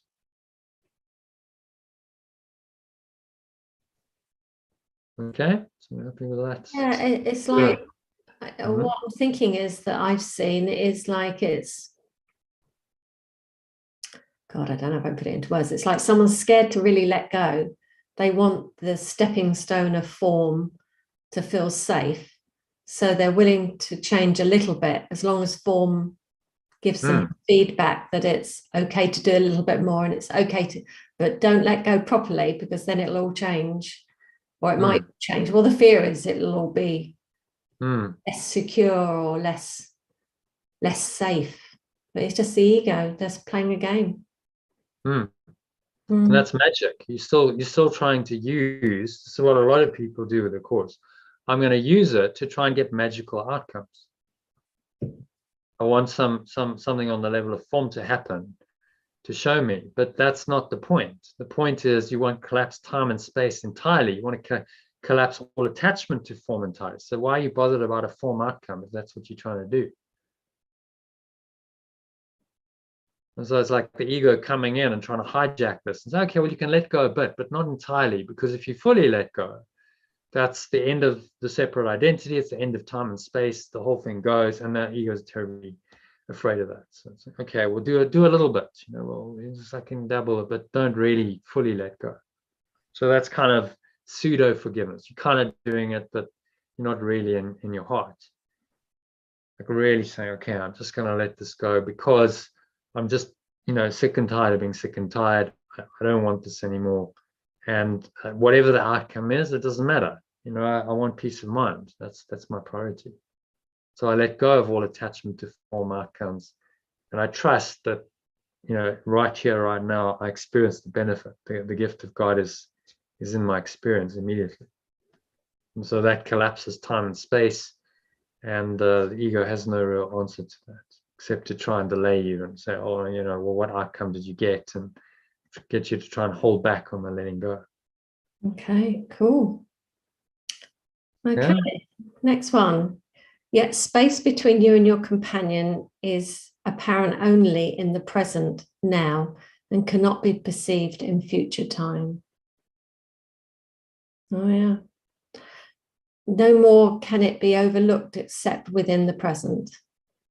Future loss is not your fear, but present joining is your dread. Who can feel isolation? Who can feel desolation except now? Who can feel desolation except now? A future cause as yet has no effects. And therefore must it be that if you fear, there is a present cause. Therefore, it must be that if you fear, there is a present cause, yeah. And that it is this that needs correction and not a future state. Oh, yeah, okay, yeah. Get it? Yeah, in the now, yeah, you can't, yeah. Future cause yet has no effect. So we actually dread the present joining. We don't want to fully collapse our egos and join in the oneness. So the ego ceases to exist there. So he's saying everything's happening in the moment. Everything happens in the moment. Space between you and your companion is apparent only in the present, now. Okay, you have a perception of space as some kind of separation. Cannot be perceived in future time, because that's an illusion. The future doesn't really exist. You're perceiving it now. No more can it be overlooked except within the present. You can only overlook it right now. Okay, I changed my perception. So future loss isn't really your fear, but present joining is your dread. Wow.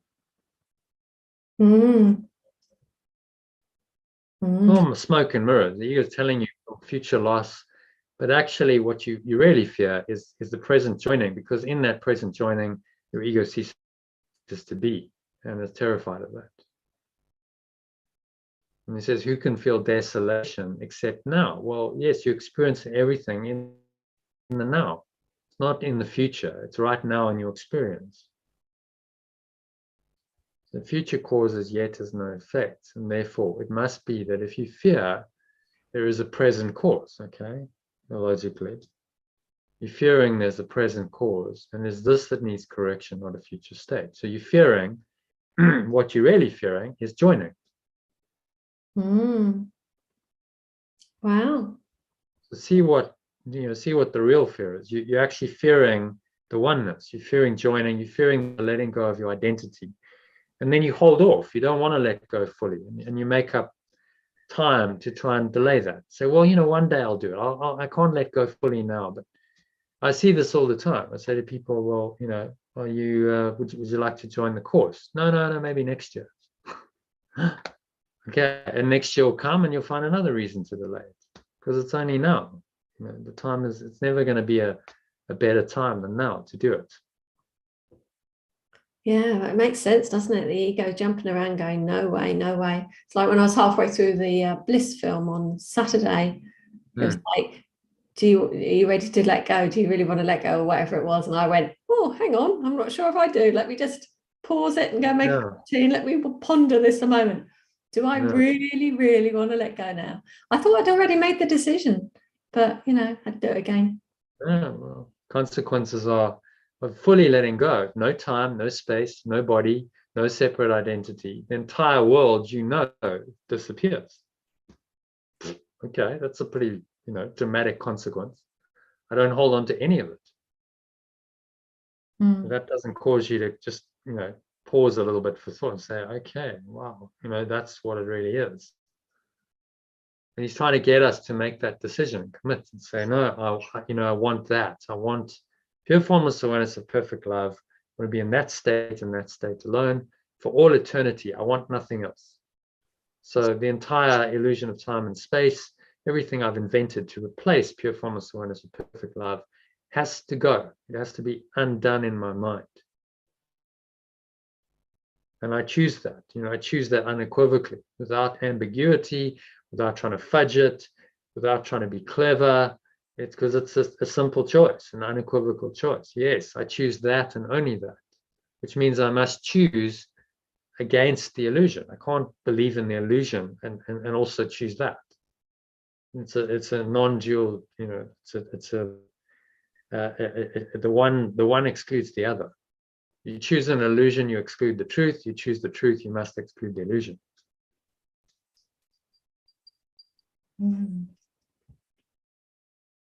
And so the finality of that is like the ego will struggle with that because, whoa, okay, actually, finally, you're coming to this fundamental choice, which you've been avoiding making forever.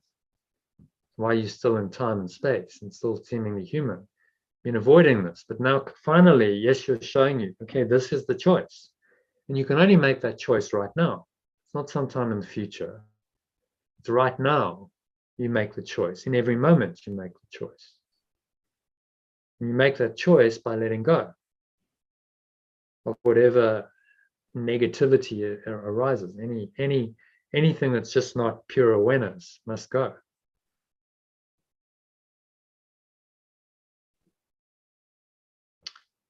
Okay. You want to do one more paragraph? Yeah.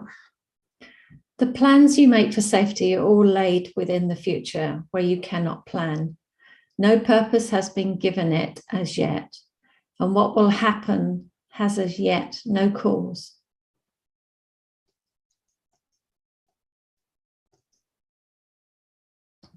Who can predict effects without a cause?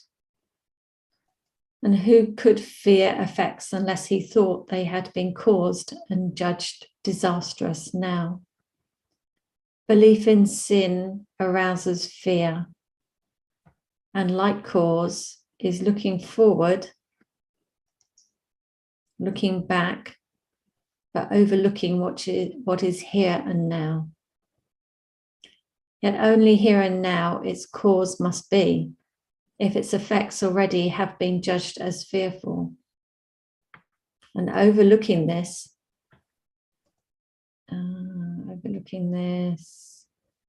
something can't see underneath the cursory thingy.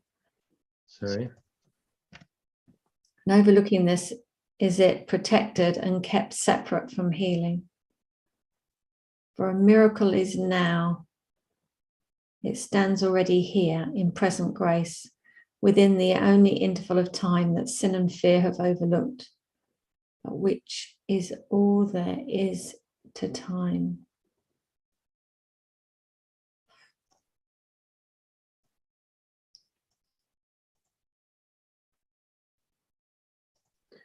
Changing that around. Yeah, effects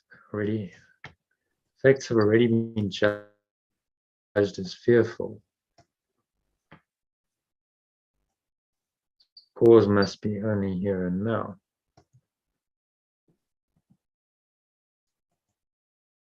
Overlooking this. So he's saying fear is always, it's the present. There's nothing in the future to fear. It's always, the cause is always here and now, which means you can let it go here and now.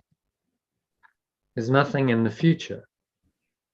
We think fear is, I've fear of something happening in the future. But that fear is actually present now, and it's a result of sin. Belief in sin arouses fear. Why? Because sin demands punishment, doesn't it? I'm sinful, therefore I deserve to be punished, therefore I fear punishment. A false expectation of punishment appearing real, fear. And so I look forward, or I look backwards. You say the past has punished me, therefore I'm likely to get more punishment in the future. But you overlook what is here and now. Those cause is here and now. I have a belief in my mind in sin, therefore I fear, and that cause is still present in my mind. And so I have to look at this. I must see that this is the cause of all my fear. Otherwise, I protect fear and sin, and I keep them separate from healing.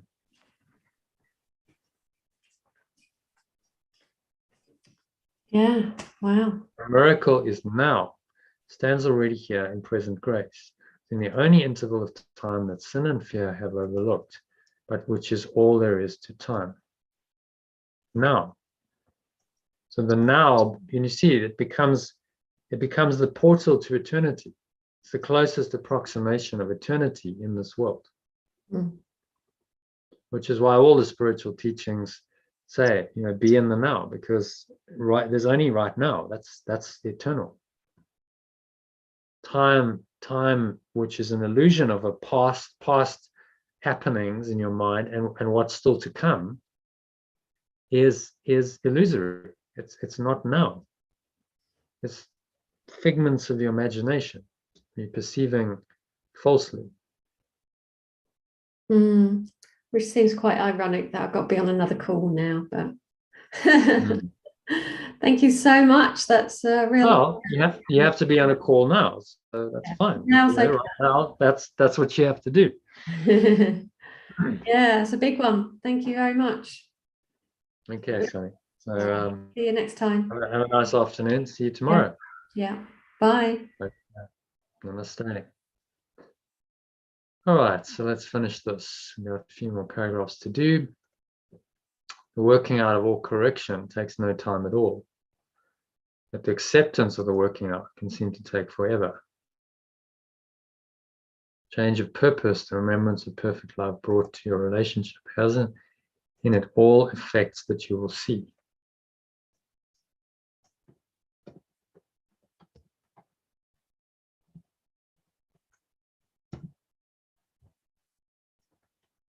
They can be looked at now.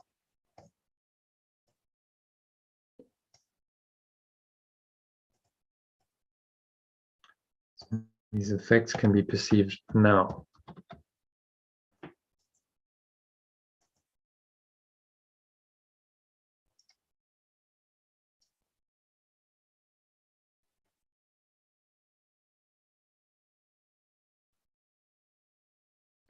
I wait till they unfold in time and fear they may not come, though they're already there. So I'm saying, well, these effects are already there, so it's a deception to think they're not there. To delay these effects in time is to delay your awakening. You've been told that everything brings good that comes from pure formless awareness, perfect love. That everything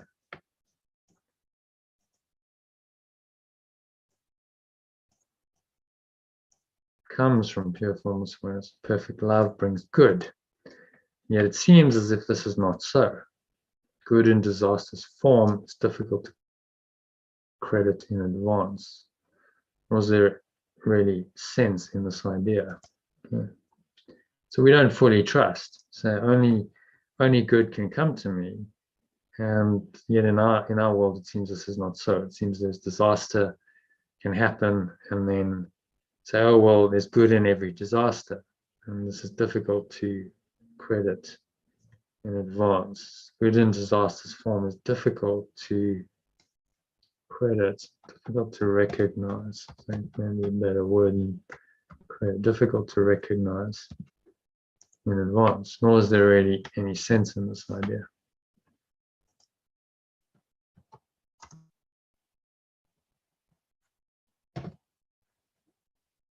So in saying the working out of correction really takes no time at all. The miracle is always happening in the now, so why wait till effects unfold in time and fear they may not come when they're already here? The effects are increased love, more peace, more joy, more unconditional love for your companion. Why should the good appear in evil's form? It's not deception if it does. Its cause is here if it appears at all. Change that to if it appears at all. Its cause is here.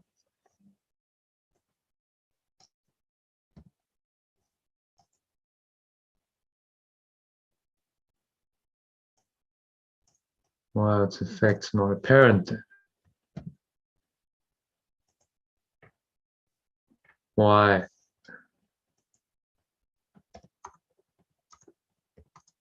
They seem to be in the future. You seek to be content with sighing and with reasoning you do not understand. Seek to be content with sighing and reasoning. You do not understand it now, but will someday. So it's a mystery. You know, well, I don't really understand this, but I'll understand it someday. And then, you know, our awakening is always put into the future. and its meaning will be clear. This is not reason, for it is unjust, and clearly hints at punishment until the time of liberation is at hand.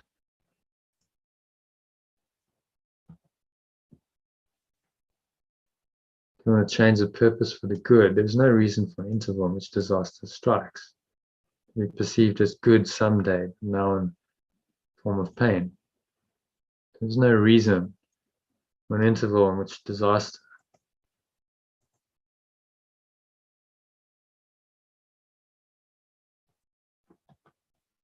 seems to strike.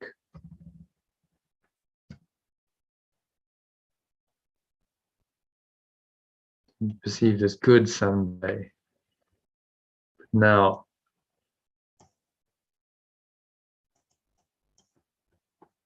as a form of pain.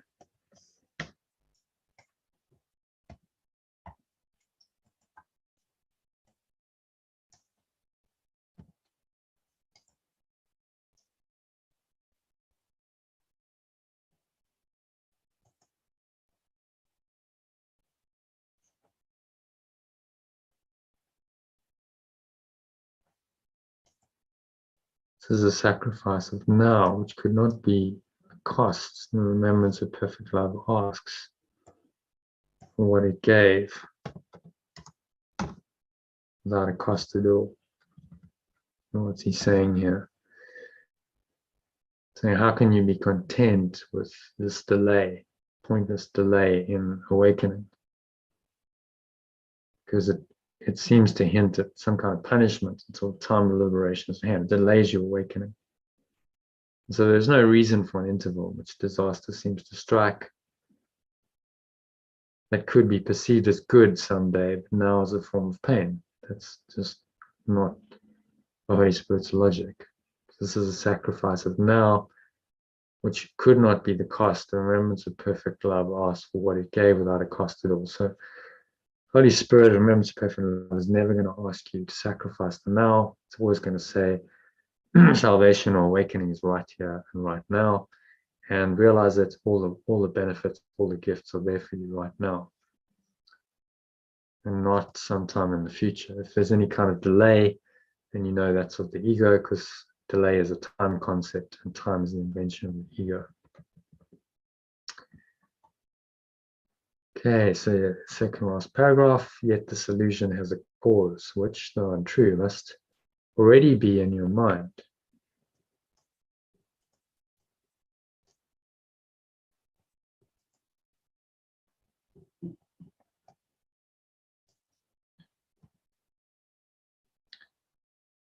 And this illusion has but one effect, that it is engendered.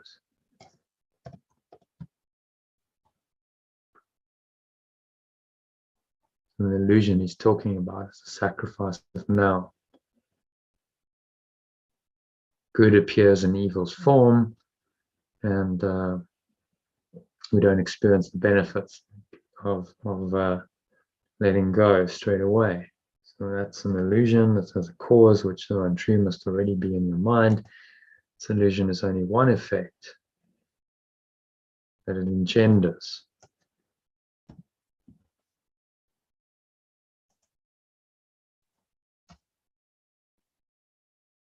And one form in which its outcome is perceived.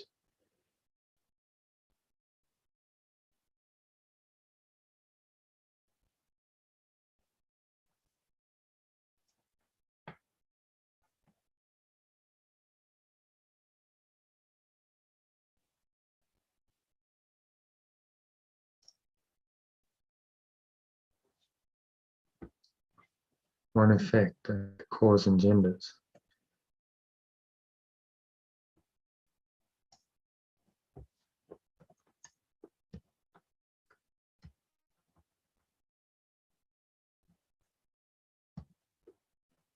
Interval in time when retribution is perceived to be the form which the good appears. There is only one aspect of the little space that lies between you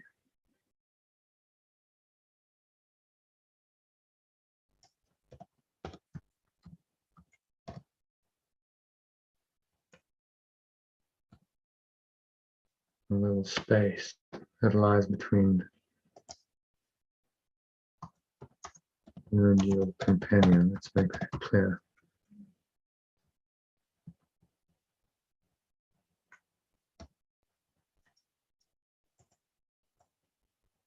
Unforgiven still.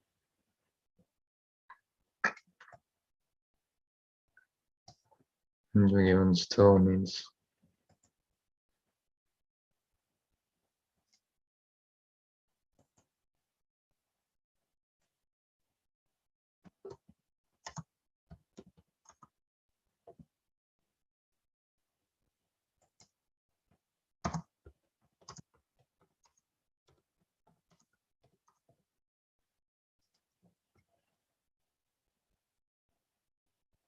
a little space lies between you and your companion.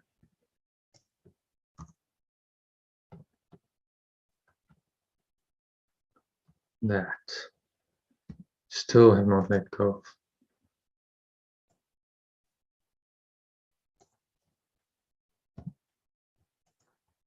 Right, so any illusion of some kind of retribution in time, and then we'll,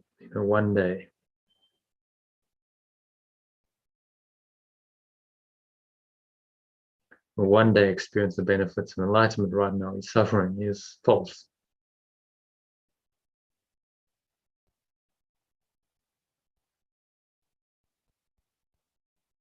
And so this keeps the separation between us and our companions going. Yes, in the last paragraph, be not content with future happiness. It has no meaning, it is not your just reward.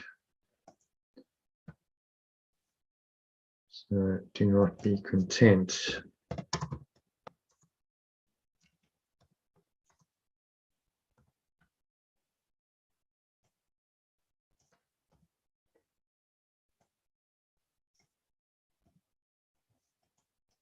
Future happiness has no meaning. It's not your just reward. You have cause for freedom now. What profits freedom in a prisoner's form?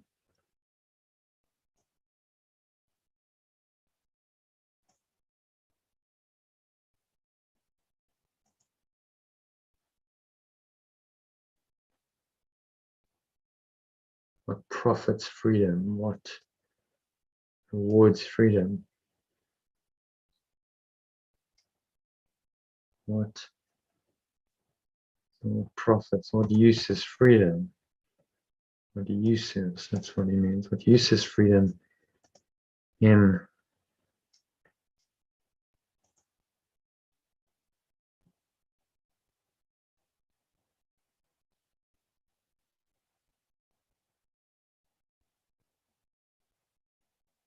prisoner's form?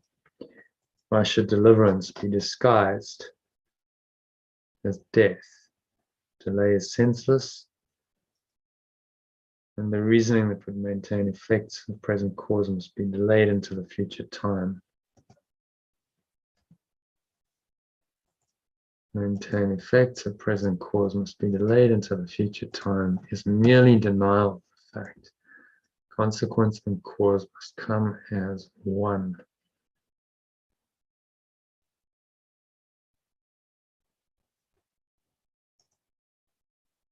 Delay is senseless, and the reasoning that would maintain effects of present cause must be delayed till the future time is merely denial of the fact. The consequence and cause must.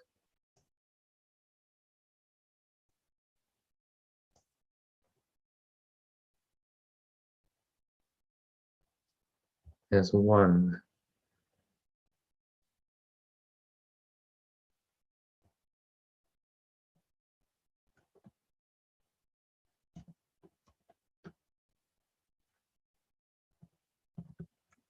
So the consequence and the cause are not really separate.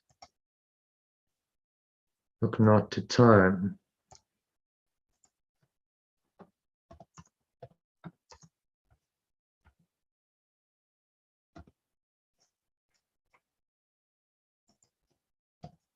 Do not look to time, but to the little space between you still to be delivered from.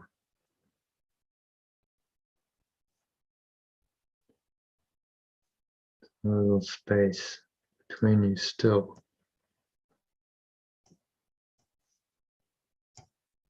I look to time to be delivered.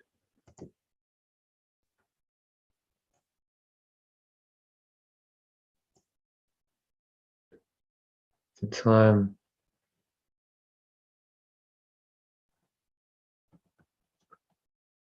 to be freed from, not look to be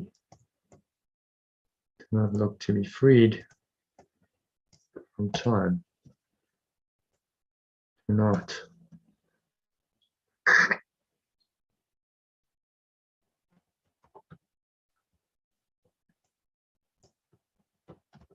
desire to be freed from time.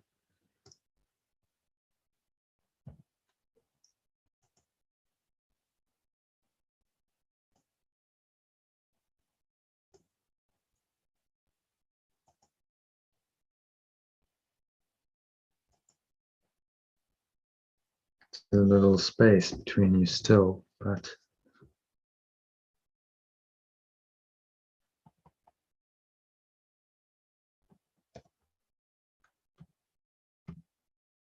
from the little space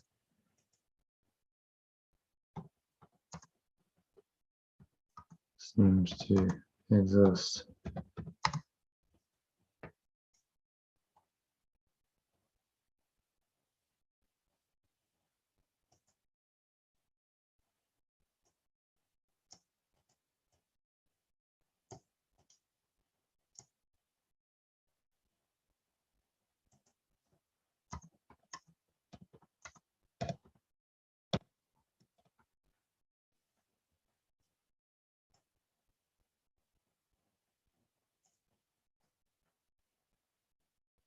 A little space still seems to exist between you and your companion. Do not let it be disguised. Do not let the space be disguised as time, and so preserved because the form has changed.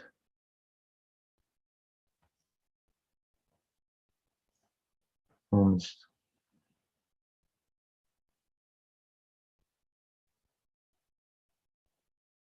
form changed, and what it is cannot be.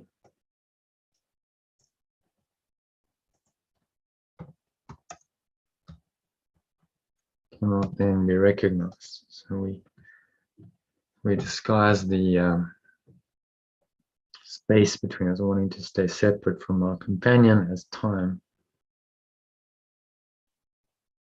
So then collapse the space between us, let go of the separation, and time will cease. Remembrance of perfect love's purpose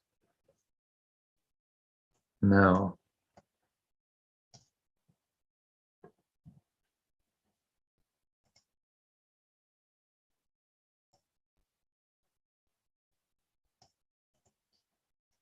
Can remember perfect love's purpose now.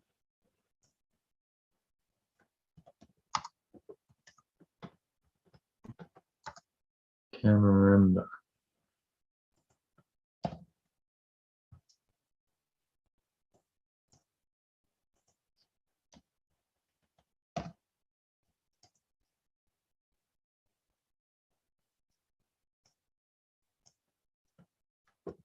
Should not its happiness be yours as well.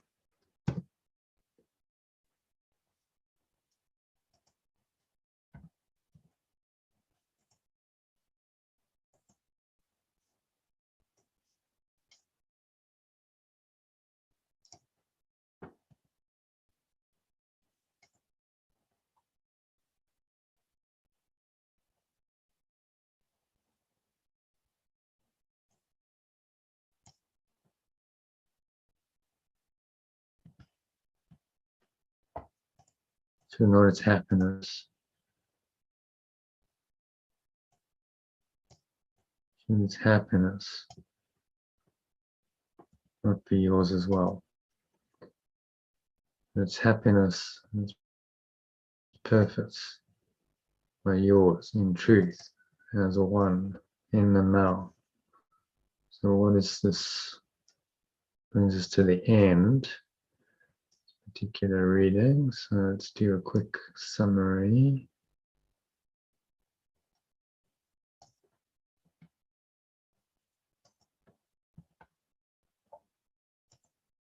Key message of the section is that.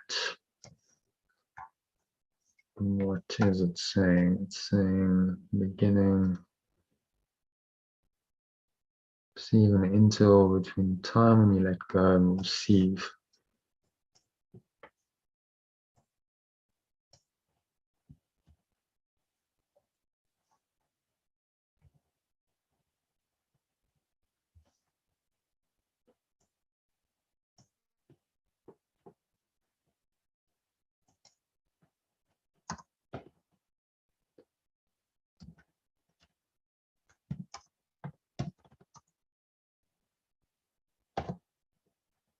Still perceive one remaining problem.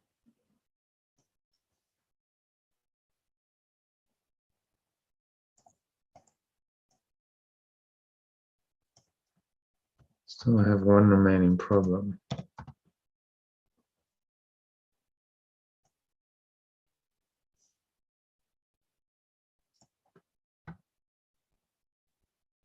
Still have one remaining problem. And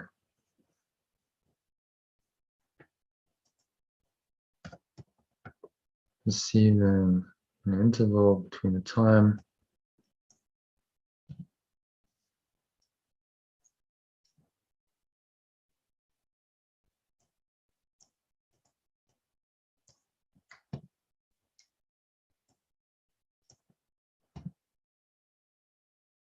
when I let go, and I'll see the benefits of trusting.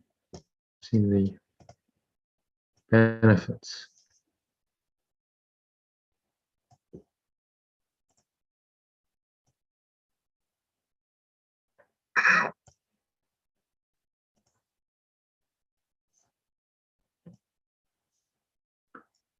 Trusting in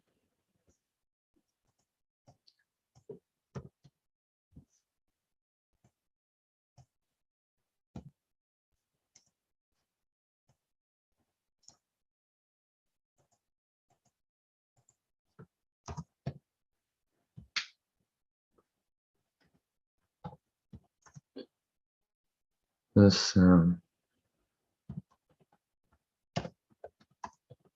time is really the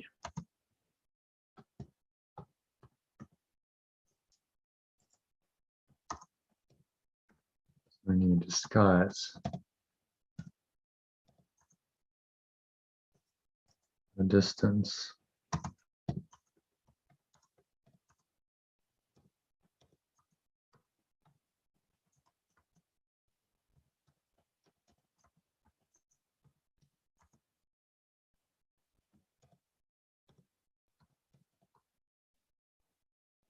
Distance I want to keep between myself and my companion.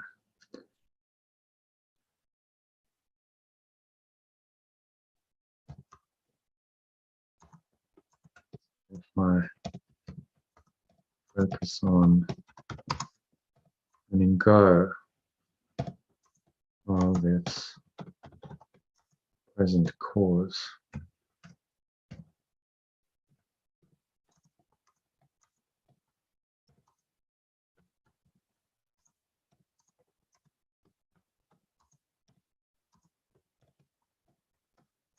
Here, joining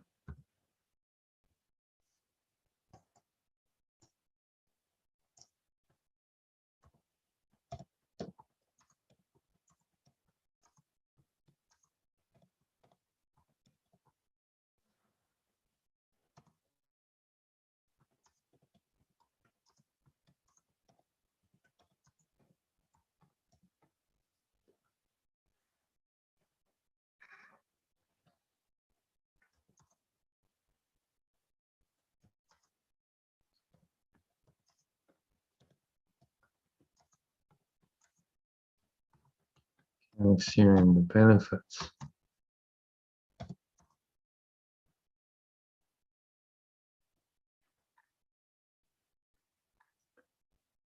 of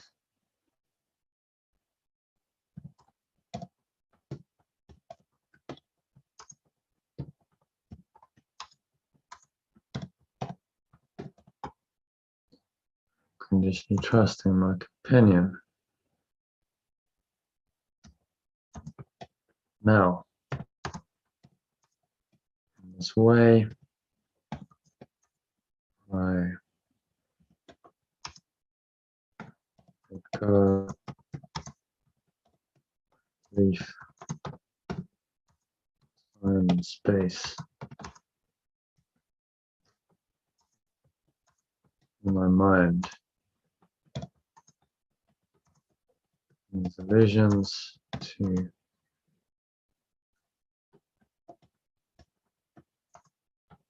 experience the freedom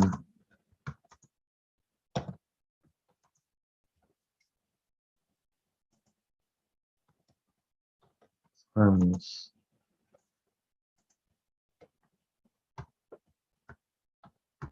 constant peace.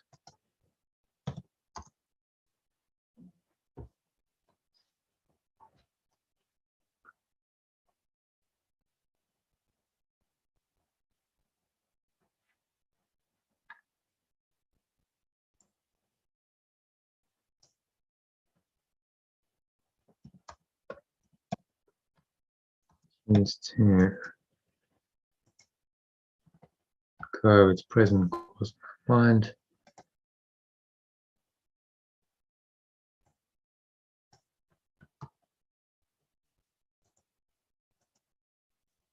Trust my companion.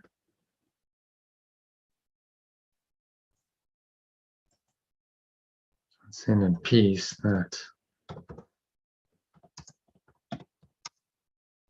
only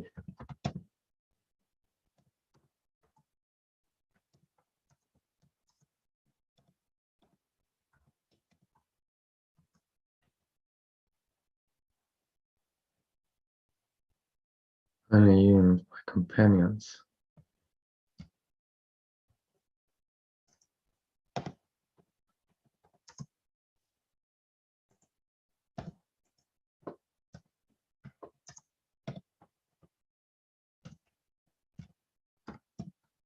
can give me. Okay, since we read the key messages, the section is that I still have one remaining problem, perceiving an interval between the time when I let go and will receive the benefits of trusting my companion. This interval of time is really a disguise, the distance I want to keep between myself and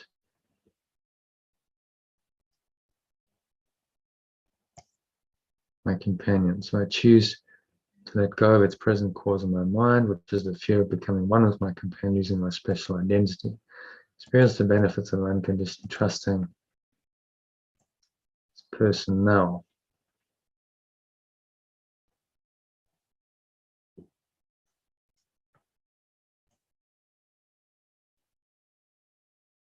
Trusting in the person with whom I'm having a special relationship.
Okay, so let's read again. Key messages of sections. I still have one remaining problem, perceiving an interval between the time when I let go and will receive the benefits of trusting my seemingly special companion. This interval of time is really a disguise for the distance I want to keep between myself and my companion. So I choose to let go of its present cause in my mind, which is the fear of becoming one with my companion and losing my special identity. Experience the benefits of unconditionally trusting my companion now. In this way, I let go of my belief in time and space and free my mind from these illusions to experience the timeless freedom, transcendent peace that only perfect union with all my companions can.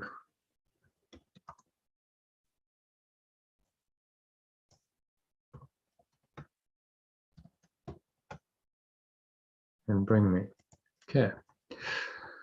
So there we have it. Thank you for listening. If you listened, thanks for joining Sally, and to anyone listening on the recording. Hope you enjoyed this and can apply it.